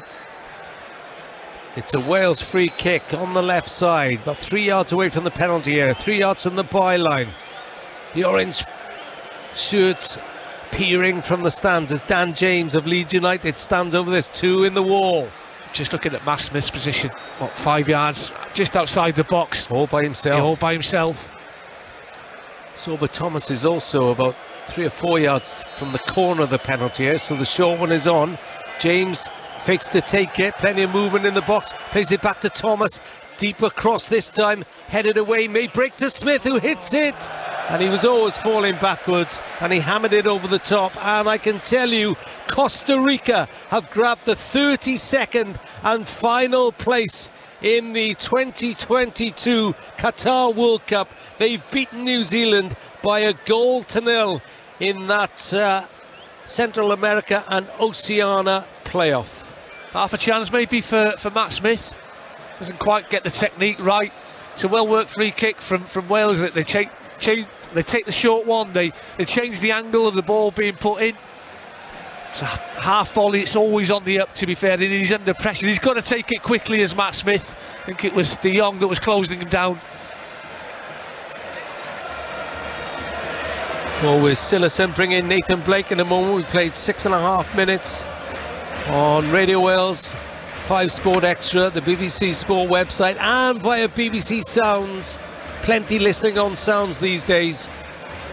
And we welcome you all to the Feyenoord Stadium, the Koep as it's known, in the port of Rotterdam for this Nations League encounter. The biggest port in Europe is Rotterdam, and one of the biggest traffic jams as well after this afternoon from Amsterdam. It's very disconcerting when the sat-nav keeps moving further away, doesn't it? Lost twice, haven't you? Got lost last night trying to find the hotel. No, I didn't get lost this time. But we did get lost last night, yeah. Complicated. They drive on the other side of the road, did you know? It's 2-1 here. Oh, it's a lovely ball into the box. And it's can't be collected by Gakpo. It's a Noah Lang plays a really effective ball into the box, and they make great runs, don't they, the Dutch? I mean, that is Gakpo's strength.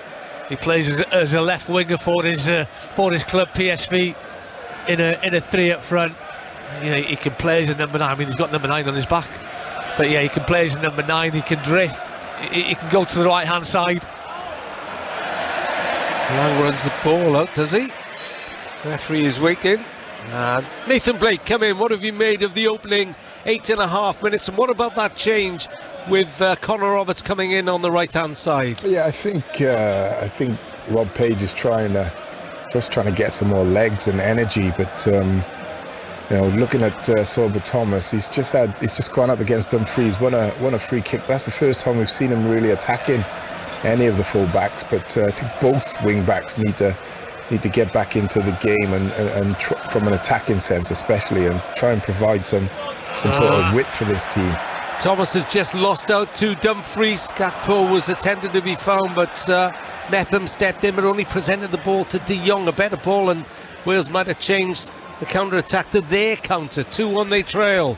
Malacia overlapping down the left-hand side, this time up against Roberts of Burnley. De Jong, edge of the box, good challenge by Mepham.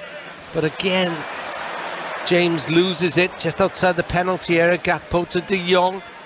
Now it's De Ligt wearing the captain's armband.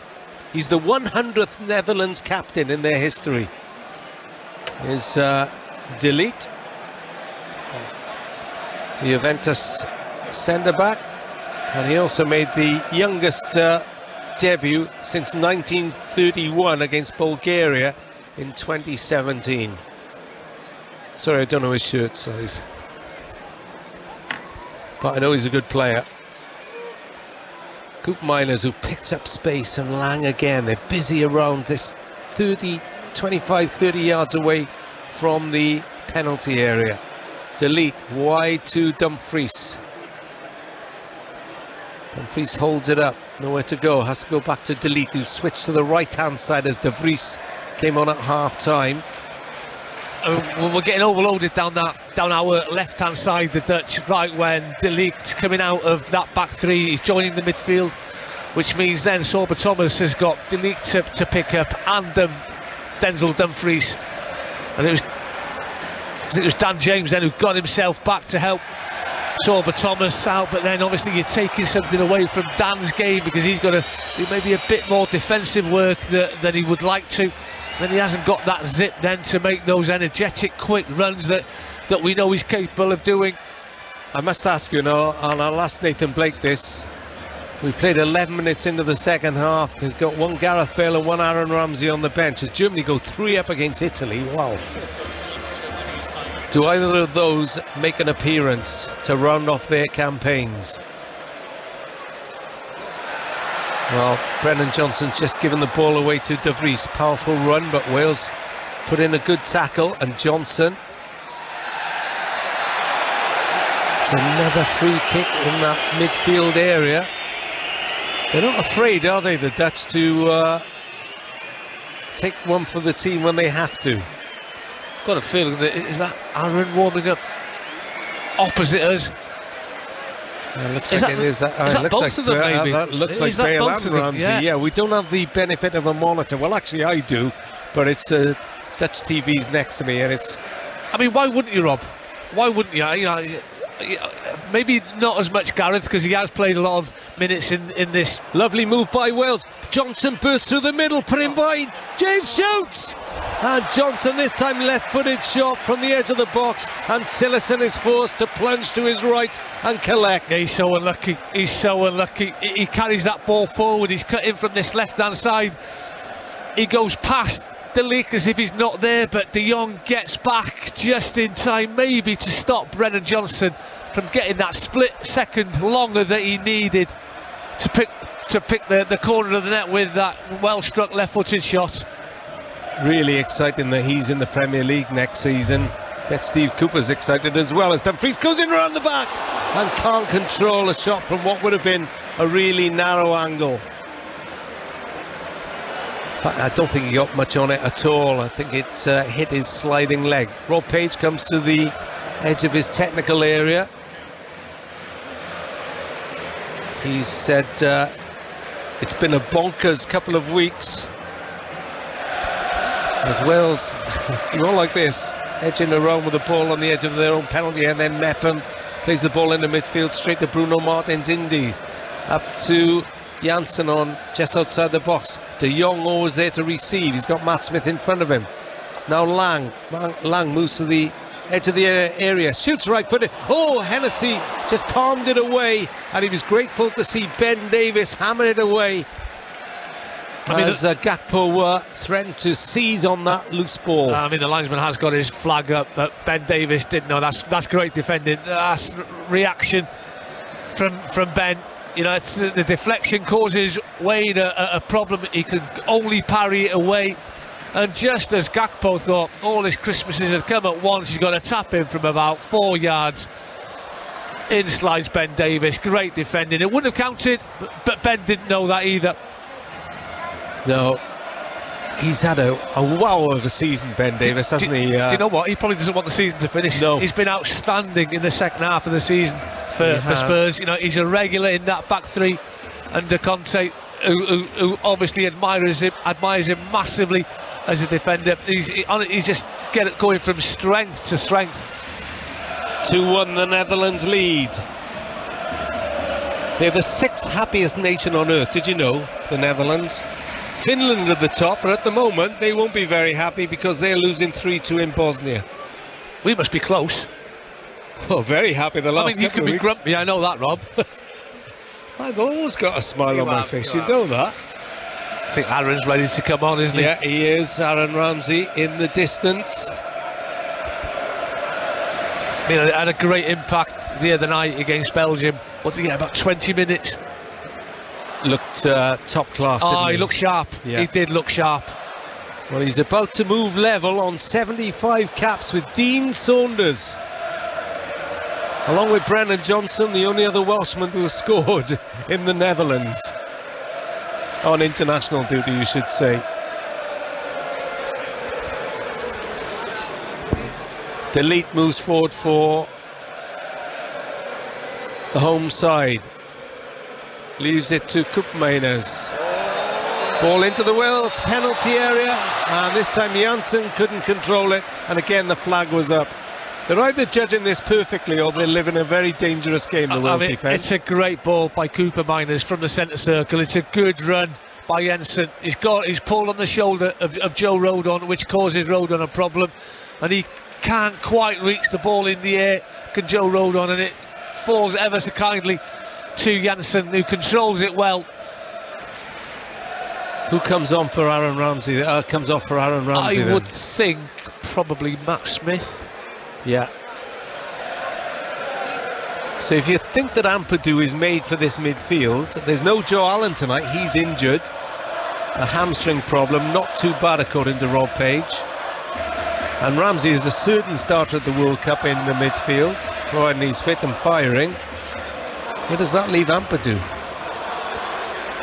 Could Aaron not play slightly further up number 10? Field? Yeah, where Harry Wilson started tonight. Yeah, possible. I just think Ampadu in that position gives you a bit more defensive prowess.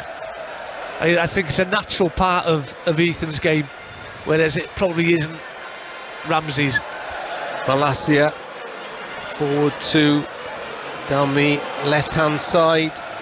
deep in Wales half. He's been waiting for about 10 minutes to come on. Oh yeah, he'll get cold now. Well, actually, it's not that cold now. It's really cool. It's not been cold here all day.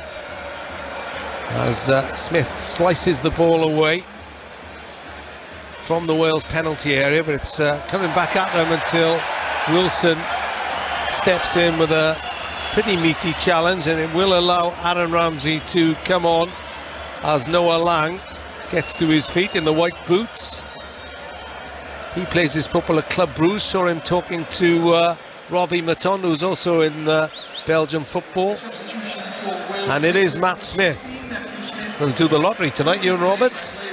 Matt Smith off for Aaron Ramsey. 75th cap, as I said, moves up to joint 9th with Dean Saunders in the all-time Wales golden caps list.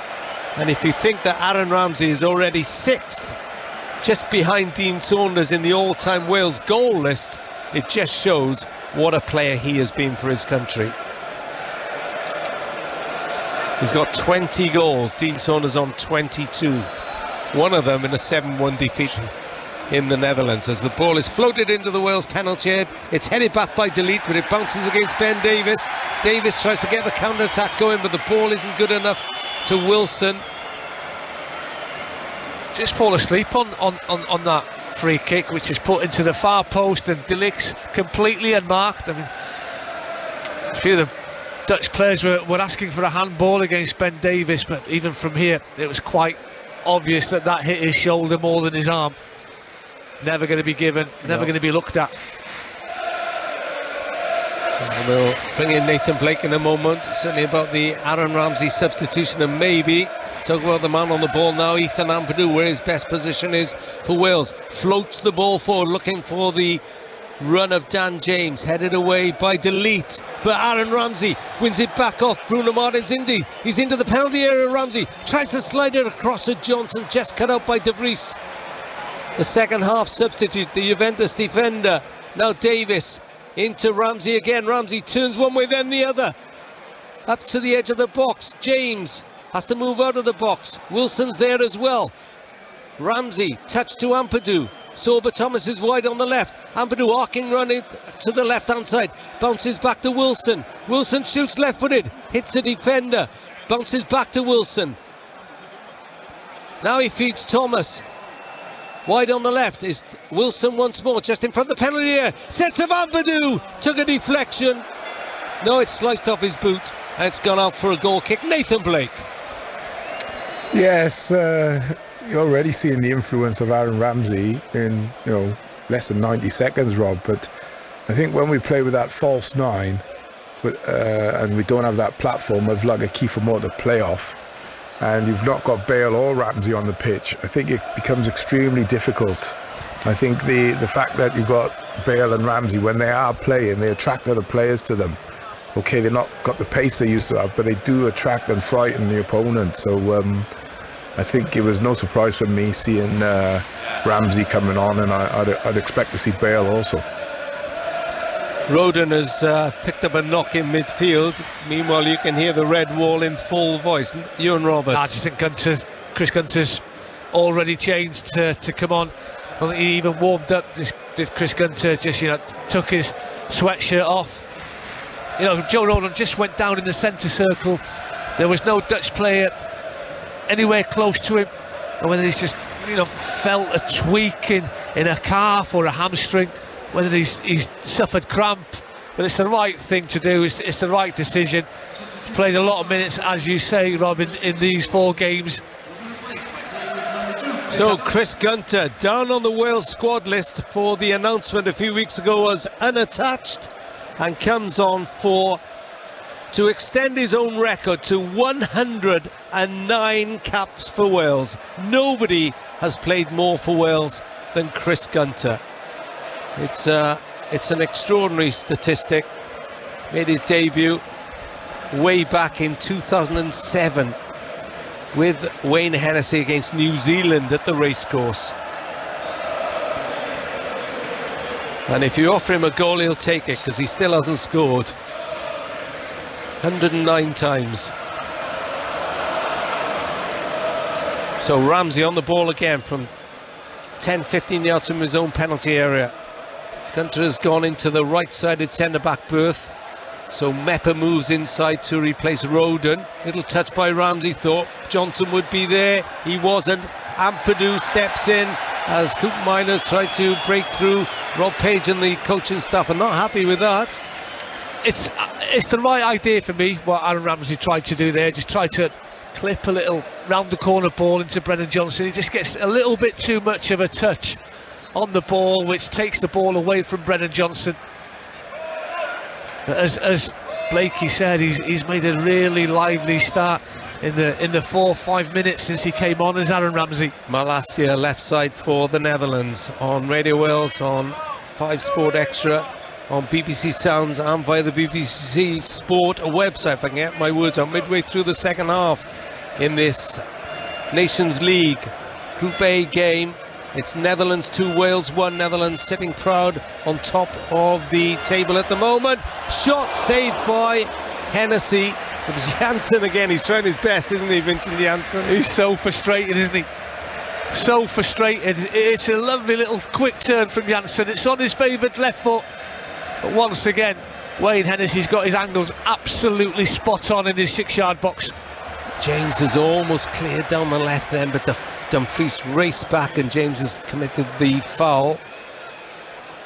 69 minutes on the clock. Still a lovely evening here. Cool weather to play decent football. It's been a decent game when, let's face it, Ewan, after 2 goals in 5 minutes in the first half, we were worried Wales might be overwhelmed. Rob, after the amount of football that these lads have played in the last 14 days, it's been a remarkable achievement. After, you know, in the heat here in Rotterdam against good sides, you know, Belgium second in the FIFA rankings after being top for what, a couple of years. You know, this Dutch side will be right up there, I think, to be one of the favourites on a great run. And Louis van Gaal still unbeaten. They're a confident side, and apparently this is their second string, their second starting 11.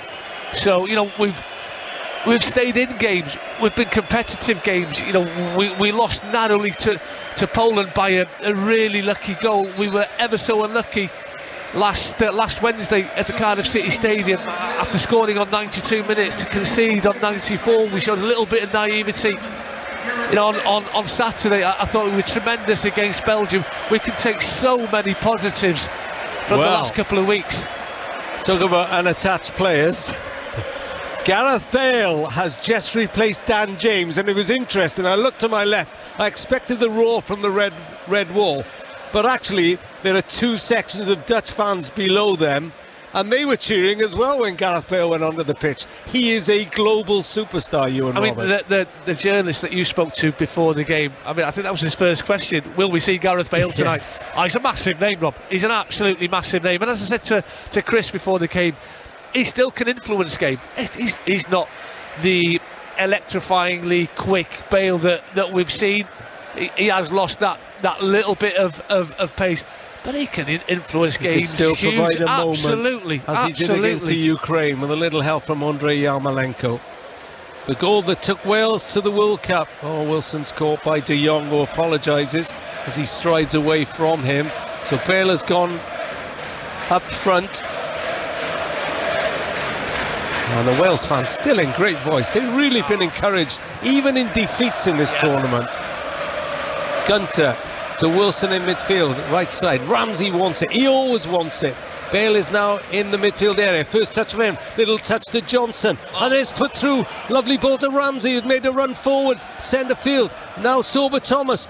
Wide on that left-hand side. Plays it in. Shot into the penalty area from Johnson. Wants handball. And then Wilson just can't get hold of the ball. Well, I think he does, Rob, but I think it's Martins Indy who gets back and just, it deflects off him.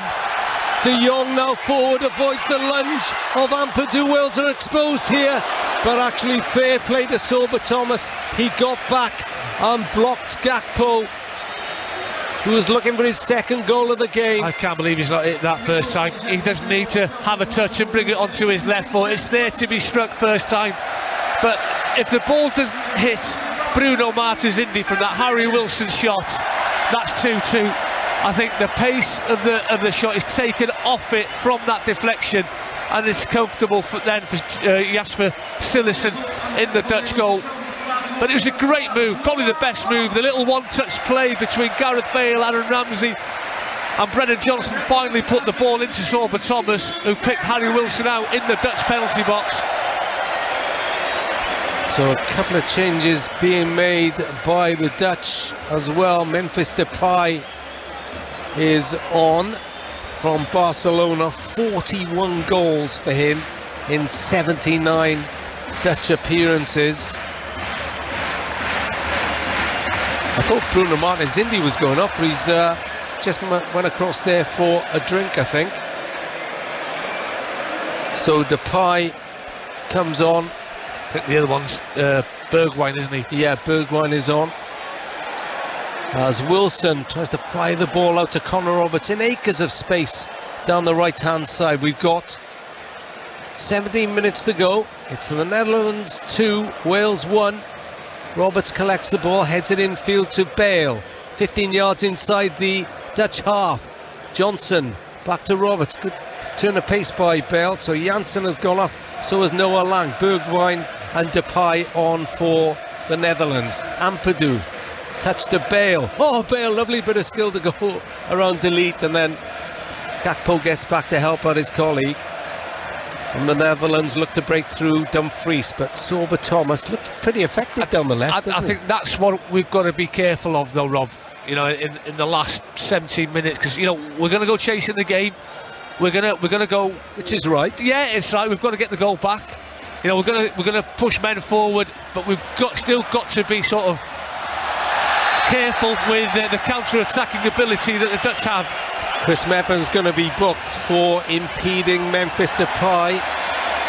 So a yellow card for Mepham. He's not one of those. Germany are now 5 up against Italy. Timo Werner has scored. And it's 2-1 here to the Netherlands. And Hungary are 2 up on England, who are bottom, like Wales, of their group. They've only scored 1 goal, haven't they? In 3 and a bit games.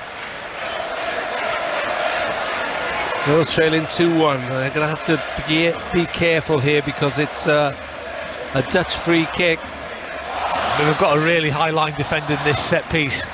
Now we're on the 18-yard box. Have to be brave. You know, we can't drop deep and put Wayne Hennessy under pressure. So Wilson and Ramsey are at the moment a split wall. They're about a yard away from each other, giving Wayne Hennessy the chance of a sighter at this free kick, which is about 10 yards from the right corner of the Wales penalty area. It's Koopmeiners, steps over it. Depay plays it square to De Jong. Back to Depay again. Crosses into the box, and he's overhit that. It's really wasted in the end. I mean, they've worked it well. It's obviously one that's been prepared and practiced on the training ground. There's a little bit of thought gone into it, not just a hopeful ball in.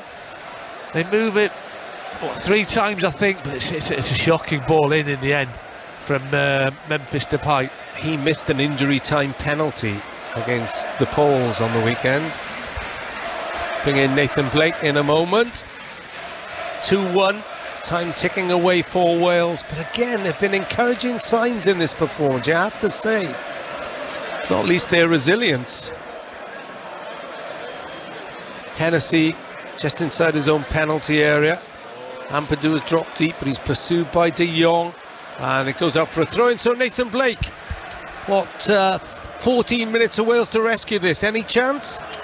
Yeah, I think so, Rob. I don't think they've done too bad this second half, and obviously the Dutch substitutions, very good players, but see the influence of Bale and Ramsey as soon as they come on the pitch. So, you know, fingers crossed Wales can go and nick a late goal and get themselves a result, because they more than deserve it, because they've worked tirelessly, I have to say that. Well, they got away with that one. Bergwijn barged his way through inside right position and put the cross-come shot across goal. I think if he goes down, I think that's a penalty. He might have got a penalty, yeah. I think it was Chris Gunter that sort of got himself across the penalty box, because he could see there was a great chance, you know, developing for Steven Bergwijn down that right-hand channel. So if he goes down, I think it's a penalty all night long. But I guess you can't sort of, when he's had a shot, when he's, you know, the advantage has been played by the referee, he's had a shot on target, you then can't recall the play and give the decision the home side's way. Ampadu tried to fire the ball through a crowd of players, and it gives the Dutch a chance to break down the right side with Dumfries. Dumfries cuts it back for Bergwijn with the bandage on his hand, and a vital header by Mepham as Gakpo was poised. Roberts chested down by Wilson midway inside his own half, back to Chris Mepham, almost caught by Depay, has to be rescued by Gunter, who hoists the ball up to halfway, left-footed.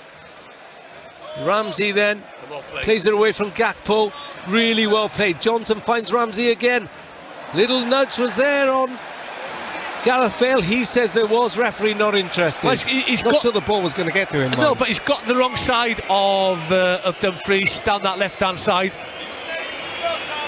Maybe the pass wasn't perfect for Gareth Bale, but absolutely he's gone the wrong side of the defender. I think it's a clumsy challenge in the end. Whether he gets a touch of the ball, it's hard for us to say. Don't Take Me Home, probably for the last time this season, sung by the Red Wall 12 minutes ago. They've enjoyed every minute of their fortnight, win or lose. And of course nobody will ever forget that night at the Cardiff City Stadium when Wales booked their first World Cup appearance since 1958, since the days of Cliff Jones, Terry Medwin and the wonderful John Charles. Tough one here though, still 2-1 down. Mepham gives Bale an awful lot to do. He was fouled though by Delete, who came in late. He's pleading his case, his Delete, but I'm not too sure what he's trying to plead. Gareth's won the ball, he's headed it, and that's what Bale's saying to the referee. It's a really clumsy challenge by the big central defender. So the first question to Gareth Bale after this game will be, where are you going then, Gareth? Can you tell us now? He probably won't. He'll keep us in suspense for a while yet, I would have thought. Ampadu put through by Ramsey in midfield, and he runs into Malacia, who goes to the ground, make sure the referee knows he's been hurt. A lot of free kicks in the last 5-10 minutes, Rob. Just stopping the flow of the play, not really helping us at all. Ampadu goes to apologise, just a slightly high boot. Oh, he's getting a yellow card. Ref took his time over that.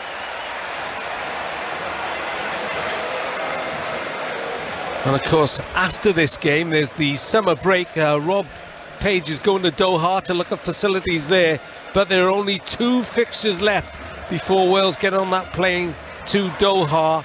Belgium away on September the 22nd, 101 days since you asked, away, and then on the 25th it's Poland home, which could be a decider to avoid bottom spot on relegation. Depay runs at the Wales defence inside left onto his right foot, then tries to go the other way. Not sure Mepham knew much about it, but he got back there. Now he's pinned Depay, so he has to go back to De Jong. Now Depay again. Feeds De Jong, who's into the Wales penalty area. Little touch in for Bergwijn. Tries to turn away from Connor Roberts. Malacia puts the ball into the box, and then Sorba Thomas taken from behind by Dumfries. Referee gives Wales a free kick. That's an absolutely magnificent defensive header by Sorba Thomas, who's picked his defensive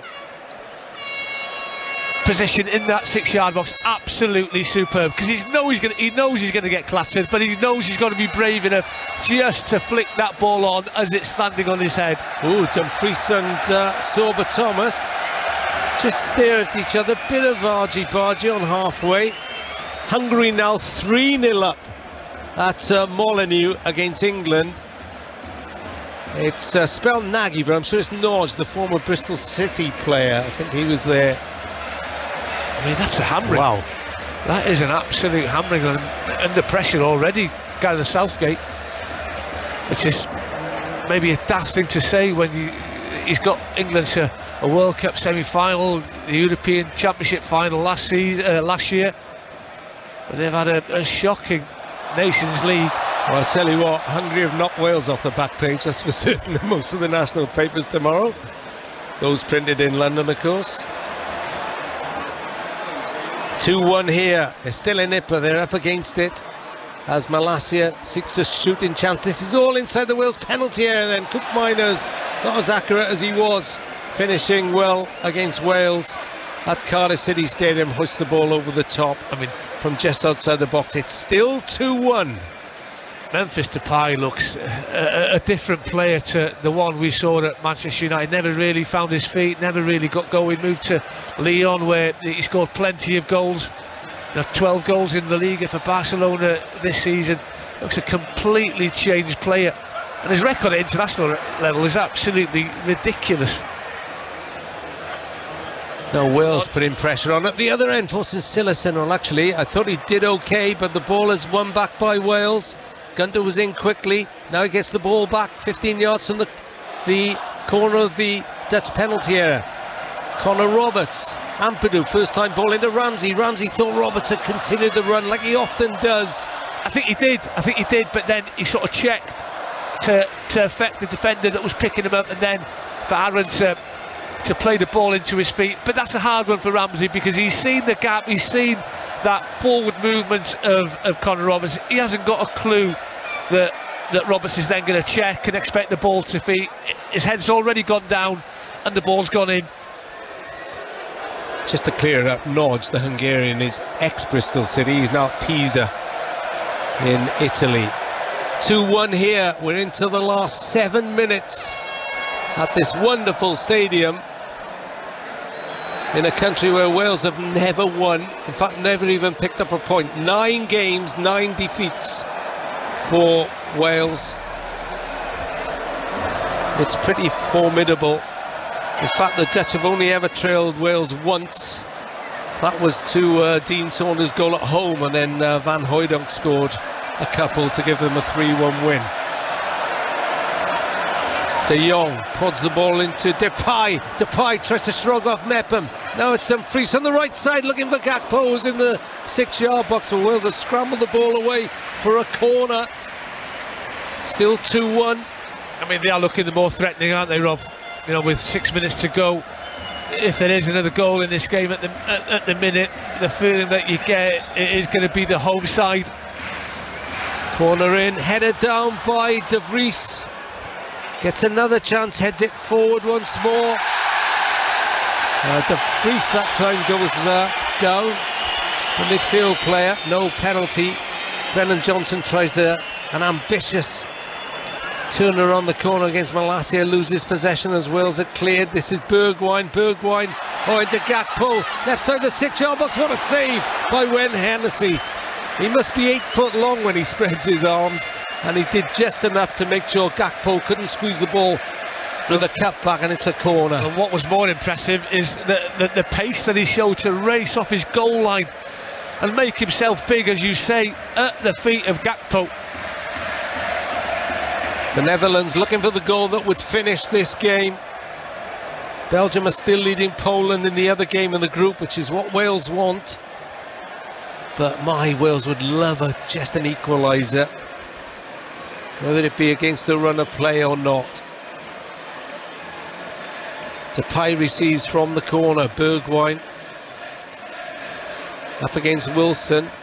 Louis van Gaal saying last week he doesn't play very much, but he delivers for the Netherlands. He was almost put through by Depay's back heel. Now Depay onto his right foot, edge of the D, fires over the top. That's a wild shot in the end from Memphis Depay, but he works the opening absolutely superbly. Fakes on a couple of occasions, one with his right, one with his left, and when the opportunity finally arrives, everything opens out for him.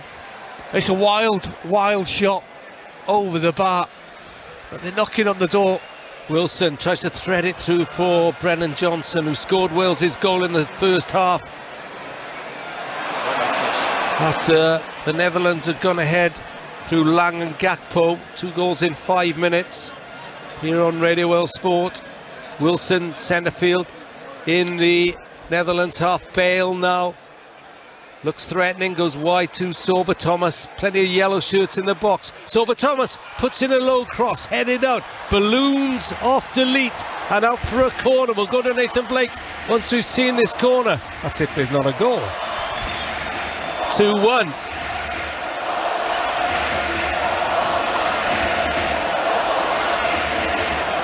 Going to be Aaron Ramsey from the left-hand side. Gunter is up there, makes the run to the near post. De Jong heads it out. And Sober Thomas edged off by Bergwijn. Wales should claim possession, and they do, with Harry Wilson back on halfway.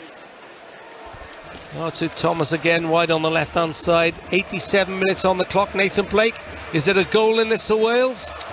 I think they might create one more opportunity, Rob, and it's whether or not they can take it. Both teams looking very tired now, looking spent, to be honest with you. A lot of misplaced passes, poor touches. It's understandable under the circumstances. It's just if Wales can create one more chance from a set piece or open play, and whether or not they can take it. And fingers crossed, they'll make one and take one. What a ball by Bale out to Sober Thomas. Ramsey pirouettes on the far side, headed out to Bale, can't control it. Fell to his left foot as well. Now he's on the ball again, 10 yards from the penalty area, now 15. Wide is Wilson on the right-hand side. Bale makes a run inside right. Bale finds it, back from the byline, headed away at the 6-yard box. Malacia keeps it in. Picks out Depay, but Depay's lost it to Wilson. Wilson leaves it to Connor Roberts. Cross into the penalty area, too strong. Thomas will pick it up on the left-hand side. The lights of the phones are all around the stadium. Ramsey, touch back to Thomas again. Thomas and Ramsey trying to work their way forward down that left-hand side. Plays it back to Ampadu. Ampadu, square to Wilson. Wilson heads towards the penalty area. Little scoop ball. May fall for Bale, who shoots, gets nothing on it. Bounces into the... Oh, wait a minute. It's a penalty to Wales. It's a penalty. The referee is pointing to the spot. I'm sure it was something off the ball. And Wales have a chance to rescue a point. Got a feeling, is it Connor Roberts that's flat on his back? Has he been flattened? Yeah, it was... was it Malacia? It was Malacia, yeah. I think he must have jumped into it. Here we are, we're just looking at it on a replay, and he led with his elbow into the back of Connor Roberts' neck. Roberts is still down. Sean Connolly, the Wales physio, and his accompanying help are out there. We're just checking whether Connor Roberts is okay. Rob Page sits down now. We've got a penalty. I mean, for Wales. He's just missed a glorious chance to pull it back to 2-2, but that was on his right foot. Not a great angle. Didn't get hold of the shot. This one's from 12 yards. There is a VAR check we are hearing, so we'll have to wait a little bit longer. But Gareth Bale's got that ball into that left arm. The referee is just... I don't know what the VAR check is for. Nathan Blake, any idea what the VAR check is for? I just think they're just checking if it was as poor a challenge as what we've just seen, Rob, and I can assure you there it was a terrible challenge. Right. Well, Gareth Bale has collected the ball, and Gareth Bale will be looking to extend his record of 38 goals. There's still a conversation going on. The referee has waved the Dutch protests away. He's now waving them out of the penalty area. He's pointing to the spot. It is a Wales penalty. My word, what drama we have here in Feyenoord, as Gareth Bale, the Feyenoord Stadium that is, as Gareth Bale is up against Jasper Cillessen for what would be an absolutely precious point in the Nations League. Cillessen told to go back to his line. Who knows how long is left, because the clock is showing 90. Connor Roberts is waiting to go back on. Gareth Bale just cleans his boots. Takes that wide-legged stance. Little hesitation, shoots and scores for Wales! Goal 39, never in doubt. And Gareth Bale once again comes to the rescue of his nation. The Red Wall go berserk, high up, miles away from Bale is engulfed by his teammates. But Wales are on the brink of a famous point in the Netherlands. It's Netherlands 2, Wales 2. Oh, that's a fantastic penalty, because he's had to wait a long time to take that penalty, and that is not easy. All sorts of things goes through your mind. Do you change your mind? What are you going to do? Are you going to go for power? Are you going to try placement? Well, he did both in the end, Gareth Bale. And it was that good a penalty. He had to be that good a penalty, because Cillessen goes the right way, and he's a big goalkeeper, and he finds the right hand corner of that Cillessen net. I mean, what a fantastic effort, what a fantastic result this would be if we can go away back home to Wales with a point. Nathan Blake will bring you in a moment when he stops celebrating. No, hang on, there's a chance. Oh, it's happened again. Depay on the first attack after Wales had equalised. And Memphis Depay has snatched the Dutch a victory from the jaws of a draw again. And once more, just as in Cardiff, the Welsh celebrations are cut short. Lightning does strike twice. Wales have suffered once more. And it's the Netherlands 3, Wales 2. That's a sucker punch once again, isn't it? I mean, we've got numbers back defensively. And is it one long ball? It's a headed ball into the box. And it's such, we've got enough in that own box to defend that. But it's Depay who makes a good run across. I think it's Chris Mepham. It's a sucker punch once again. Like last Wednesday, we've shown naivety, and we've just thrown away a point. Now, Gareth Bale is talking to the referee about something, but I don't think it's going to make any difference to the score. Nathan Blake, lightning does strike twice. Yeah, just switched off, Rob. I did feel they'd get a chance. They were able to get that penalty and get themselves back in the game, and still, while they're celebrating, just switched off for a moment, as they did in the home game, and find themselves 3-2 down. But for a goal record that Depay has, you know, you've got to stay switched on. See out the game. Bergwijn wriggles his way into the box, and that's the final whistle. It's happened again to Wales. It's happened to them against the Dutch as well. In Cardiff, they were celebrating a draw. In Rotterdam, they were equally celebrating an even more famous draw. But the Dutch do not lie down, and they've left Wales distraught again with another defeat at the hands of their nemesis international opponents. A late goal from Memphis Depay has really cut short the celebrations once more, and it means Wales are played 10, lost 10 against the Netherlands here in Rotterdam. It's finished extraordinarily. The Netherlands 3, Wales 2. Well, we did say there'd be late drama in this one, so you can't say you weren't warned, but I don't think anyone would have predicted that to happen all over again. Just as it did in Cardiff, Wales looking to have snatched a draw in the closing stages, only to switch off and allow the Dutch to score once more. And as Rob Phillips was saying, it's now 10 out of 10 for the Netherlands in their record against Wales. They did manage a couple of goals away from home, which is more than they've managed ever before in their history, but that won't matter to those players who look distraught. Try telling them that the Nations League doesn't matter. We'll get the views of Nathan Blake shortly, but Ewan Roberts watching that in De Kuip. Ewan, he just thought that Wales had shown enough to snatch something from there, but so frustrating to switch off at the end there. To do it twice in 6 days against the same opposition, I mean, it's heartbreak. That the lads deserved more, they deserved better. I mean, it's been a ridiculous schedule that they've had to play, and when you just think that penalty from Gareth Bale gives them a great point here to go back to Wales with, and they can go away and enjoy their summer.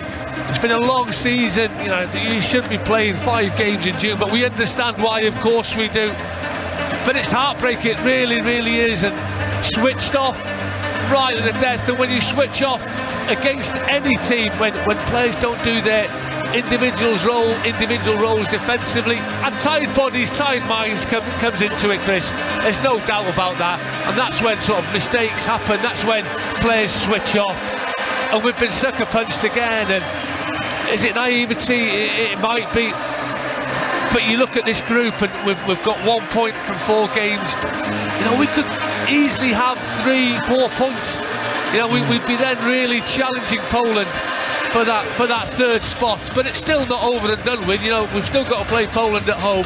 But I'm even though we've lost 3 of the 4 games in this, I'm just filled with positive vibes going into the 2 games in September, and then on to the World Cup with this group of players. 160 days until the World Cup. The Nations League returns in September. Iwan Roberts will return in a little while with more post-match verdict from Rotterdam. Sounds like there's a nightclub going on in the stands there as the Dutch celebrate their latest victory in the Nations League. I will run you through the scores elsewhere in tonight's game. And if you're feeling pretty bad as a Wales fan right now, you're not going to be one an England fan tonight. I'll tell you why in a moment. But Nathan Blake, your verdict on that one. You were as frustrated as anyone when Memphis Depay, I should say, stole through at the end, because it happened again, and for such a late goal after working your way back into that game, exactly as it happened in Cardiff, that will leave Rob Page fuming. Yeah, I think more frustrated more than fuming. I think the commitment by the players and what they've shown in these last 5 games has been astronomical, to be honest with you, Chris. And to go out there, I mean, 9 from 9 against the Dutch, to go out there and not play at our best, not have our best starting 11. Neither did they equally, but to go out there and come so close to a result for a second time has got to be extremely frustrating, because Wales, without playing extremely well or anything like that, they done what they had to do. They had enough possession. I still think they could have been a bit bolder and a bit better with that possession, but you can, like I've said before, you can't have everything. They've gone out, given themselves a good performance, got themselves back in the game, right at the end, and then just a slight little misheader from, I think it came off Davis in the end. They dropped, they were in position, and one header skims off your head and falls to the most dangerous striker for the Dutch, and he puts the chance away. It's that fine a margin sometimes. So I don't think disappointed or angry or anything like that. I just think Rob Page would be proud, but extremely frustrated. More post-match reaction coming from Nathan, from Iwan, and our football correspondent Rob Phillips, who's still with us, fighting against the techno in Rotterdam. But I want to run you through the other scores tonight in the Nations League. In Wales's group, as we know, Wales beaten by 3-2 against the Netherlands. In the other game this evening, Belgium have won away in Warsaw against Poland by 1-0. This is where it leaves the standings in Group 4 of League A. Netherlands top the group with 10 points. They're looking good for a place in next summer's finals with 2 games to go. Belgium, though, will have something to say about it. They're on 7 points. They're next up for Wales on 22nd of September in Brussels. Then come Poland on 4 points. Wales rounding off the campaign on the 25th of September against the Poles. Wales with a solitary point from their 4 games so far. Elsewhere in the top tier, listen to this. England 0, Hungary 4. It is, I believe, England's worst home defeat since 1928. England, of course, Wales's World Cup opponents later this year. John Stones sent off for England. Roland Salai with 2 goals for the Hungarians. The first Hungarian to score twice away to England since Puskás. It's still going on in the other game in that group. Latest score, Germany 5, Italy 2. Germany were 5-0 up in that one. Timo Werner with a couple of goals for Germany, who look in good form in League B. A couple of scores to make you aware of. Armenia 1, Scotland 4 was a full-time result earlier this afternoon. Ukraine 1, Republic of Ireland 1 is a full-time result. Nathan Collins of Burnley scoring a goal. You're going to want to watch an incredible goal from the centre-back. And the final World Cup place has gone to Costa Rica, who have beaten New Zealand by 1-0 in the same Al Rayyan Stadium that Wales will kick off their campaign on November the 21st. Costa Rica going into a group with Spain, Germany and Japan. Welcome to the World Cup. No easy games. No easy games in the Nations League for Wales. Rob Phillips, you've had time to gather your thoughts, to scribble your stats down.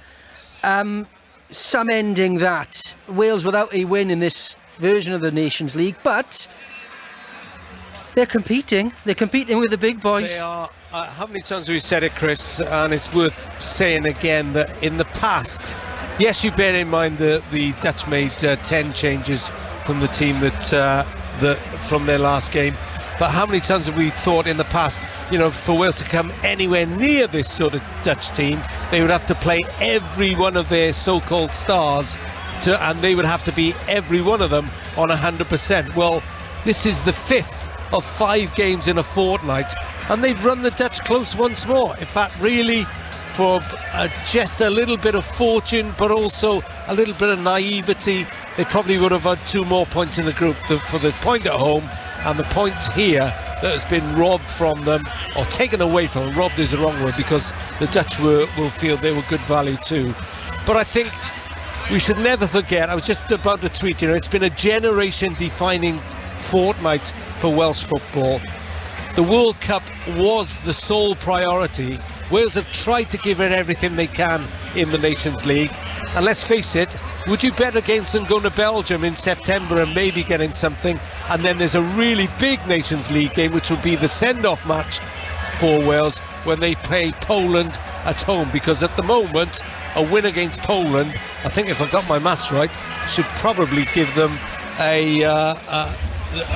allow them to finish 3rd and avoid relegation from the B section of the Nations League. Yeah, I think it might depend on Poland's other fixtures if they get a surprise result. Dutch, of course. It does go on head-to-head results, so Wales would have to win by 2 goals, I believe, or score more goals than Poland in their return match. You've got me thinking. You've got me thinking on the hop here, Mr. Phillips. No, but you're much better at maths than I am, as I keep saying. But I mean, I think if you'd offered Rob Page, well, frankly, if you'd offered him World Cup qualification and no points at all, he would have taken it going into these 5 games. If you'd offered him 1 point and Poland still within reach, with them still to play in the last game at the Cardiff City Stadium, he definitely would have taken that.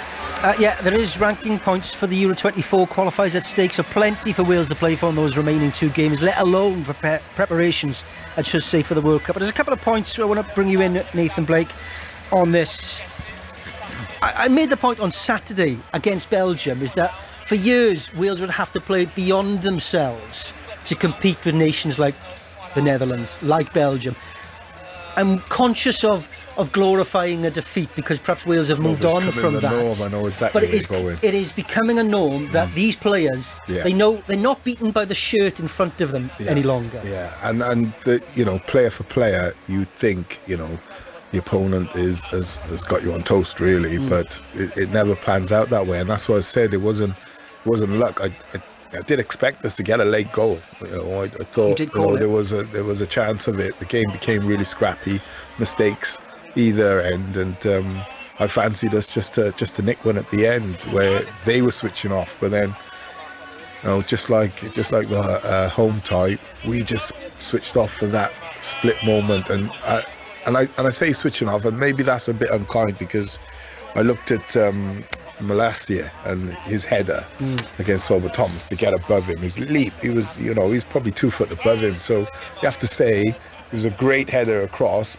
Ben Davies just gets a slight touch, and then it, Mepham and Depay running towards the goal, and it falls right at Depay's feet. So an air of good fortune, you have to say. It wasn't a lot of total football about that goal. No, pretty straightforward, right? But these things happen. It's why you put the ball forward. But again, it's I know what you mean, Chris. And as much as we haven't won a game, we know, and we're not trying to kid ourselves. We could have come out of it with 4 draws. We could have come out of it with 4 points.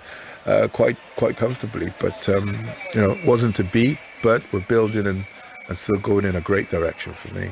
Rob, no doubt you've had We will try and get you some reaction from the Wales camp as quick as we can get it, by the way. Match of the Day Wales show and highlights later tonight as well, I should point out. But Rob, you would have had your World Cup planner out. I'm sure there's plenty of Wales supporters up and down the land plotting a journey in Qatar if Wales get through. Of course, the Netherlands in Group A with Qatar, Ecuador, Senegal. The winners of that group play the runners-up in Wales's group. There is a possibility that Wales could meet the Netherlands in the last 16 in Qatar. I know I'm getting ahead of myself, but who can blame us? Yeah, well, no, and also they might meet a Netherlands side that looks totally different to the two they played in the last fortnight. Then again, the Wales side would look totally different, because you'd expect Ramsey and Bale, who made such an impact again, the two of them, they would start literally every World Cup game if Wales can keep them fit for the duration. And the other thing you've got to bear in mind, this is long distance, because I've not seen a shot of what's happened at Wembley, but there's pressure on England now, isn't there? And you can say that again. Really big pressure on Gareth Southgate. And they're going into the same World Cup group as Wales, and we know what's happened before. The game was actually at Molineux. We've got two former Wolves strikers with us as well. Yeah. Hungary, this is from Opta. Hungary are the first team to score 4 goals in an away match against England since the Hungarians themselves won 6-3 at Wembley in November 1953. I know you enjoyed watching that game originally, Rob. But Nathan Blake, what will perhaps...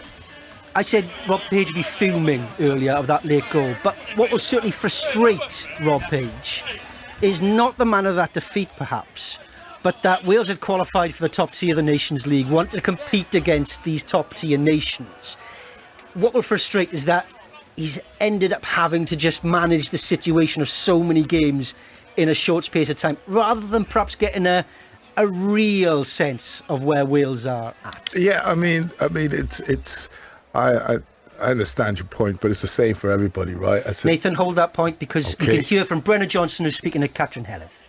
Unfortunately it did, and right at the end, so all the boys are really gutted. Did you think that you got that point after that penalty?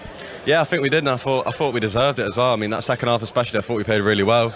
Went neck to neck with them for the whole game. Obviously the first half was tough, but then we got ourselves back in it, but yeah, really tough at the end. Another goal for yourself, although it probably doesn't help, and I think on the tannoy they said it was Harry Wilson's, but you're definitely claiming it was yours. Yeah, I mean, yeah, it was mine, but it's always nice to score, especially for Wales. I'm really, really proud to do that, so yeah, another goal I'm happy with. And just your reflections on these 2 weeks. They've been pretty tough, pretty gruelling, but you performed well. Yeah, I mean, we've had 4 games in this month, and it's been really tough.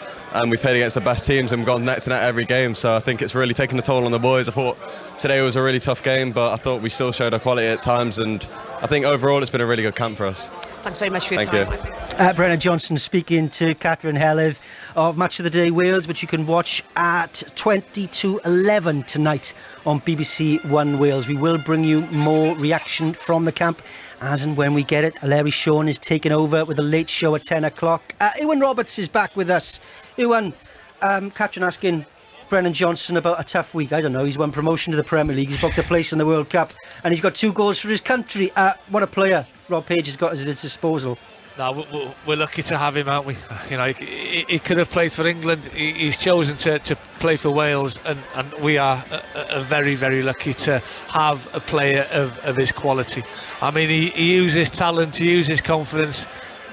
He's had an unbelievable season with his club. I mean, had Forest not gone up through the playoffs, I think Brennan Johnson would have been playing Premier League football next season anyway.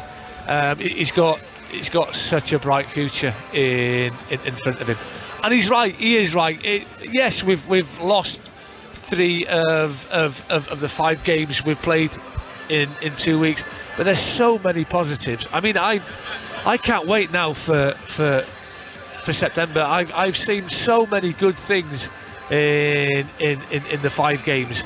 I really have, Chris, and I'm really upbeat for what's ahead of us. You know, we've got a massive prize coming up to us in November. I think with this group of players, you know, we're speaking about getting out of the group. Absolutely, we have to be confident of getting out of that group. Won't be easy. Nothing ever is. Nothing's handed to you on a plate in this game. You've got to earn it.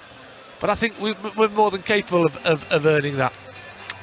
More from Ewan and Nathan Blake before we hand over to Larry Shawn at 10. But we can hear from the Wales captain, Gareth Bale, has been speaking to S4C. Gareth, football's a cruel game.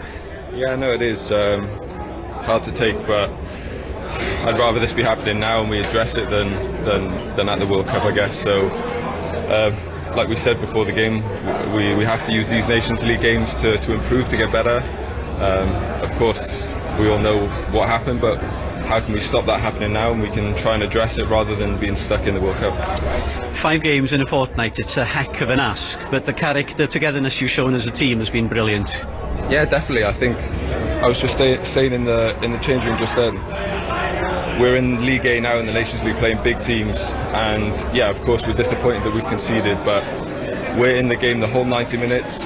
We conceded late against Poland, late against Holland twice, and Belgium we drew with. So we're competing with these big teams every game. It's just the fine details now that we need to iron out, and like I said, if we can get them ironed out in the next 2 games, and when we're in that situation see it out, then it'll put us in a good space for the World Cup. Quick word for the Red Wall once again today. Incredible, they were louder than the whole stadium again, so obviously we appreciate their support. We know they spend hard money to travel and support us, and we appreciate it because they really do keep us going, and honestly we love our fans more than anything. They mean the world to us, and yeah, all this is for them and for the country. Well, as a member of the Red Wall, you mean the world to us as well. Diolch yn fawr. Thank you. Wales captain Gareth Bale there on S4C. A rare Gareth Bale interview where he wasn't asked where he'd be playing next season. But let's concentrate tonight's match, Nathan Blake. I rudely interrupted you earlier. You were making a point of a frustration in that Wales are not able to really get a true sense of where they are because they've had to manage the squad. Ramsey on the Bale and Bale on the bench tonight, for example. Yeah, and like I said, with the World Cup game sandwiched in between, so you know, I think you've just heard from Gareth there, and I think we're all of the opinion that the World Cup game was the most important. We've jumped up into the top league, top division against top countries, and you know, whether we finish 3rd or 4th, we've not been undone. No one's come and taken us apart, whether we've travelled or at home, and you know, disappointed not to be able to come out the other end with more points, but like I said, you do feel there is a building process going on, and there are players starting to develop who can take the mantle of our main players going forward in future. So if you're Rob Page and you're that Welsh squad, you'll be extremely, or you should be extremely proud of what you've done. And this is not me jumping on. I'm not one of these who says when, you know, you're celebrating a defeat, because you never celebrate defeat, but you have to look. It's simple. You have to look at what's being provided, what's going on, what's in front of you, and say, you know what I mean, I'd be aghast to say, well, they're not improving as a squad. And I think the one big thing is, the difference in the World Cup is we are going to have to play, and we will play our strongest team each and every game. So that's something to look forward to. And Ewan, a final thought from you in Rotterdam. We've got about a minute left. I mean, what a fortnight. Let's just say that. Wales are going to the World Cup. Chris, I'm absolutely shattered and I'm not kicked a ball. I'm drained. So goodness knows how those players in that away dressing room here feel. I mean, they've put an unbelievable effort in.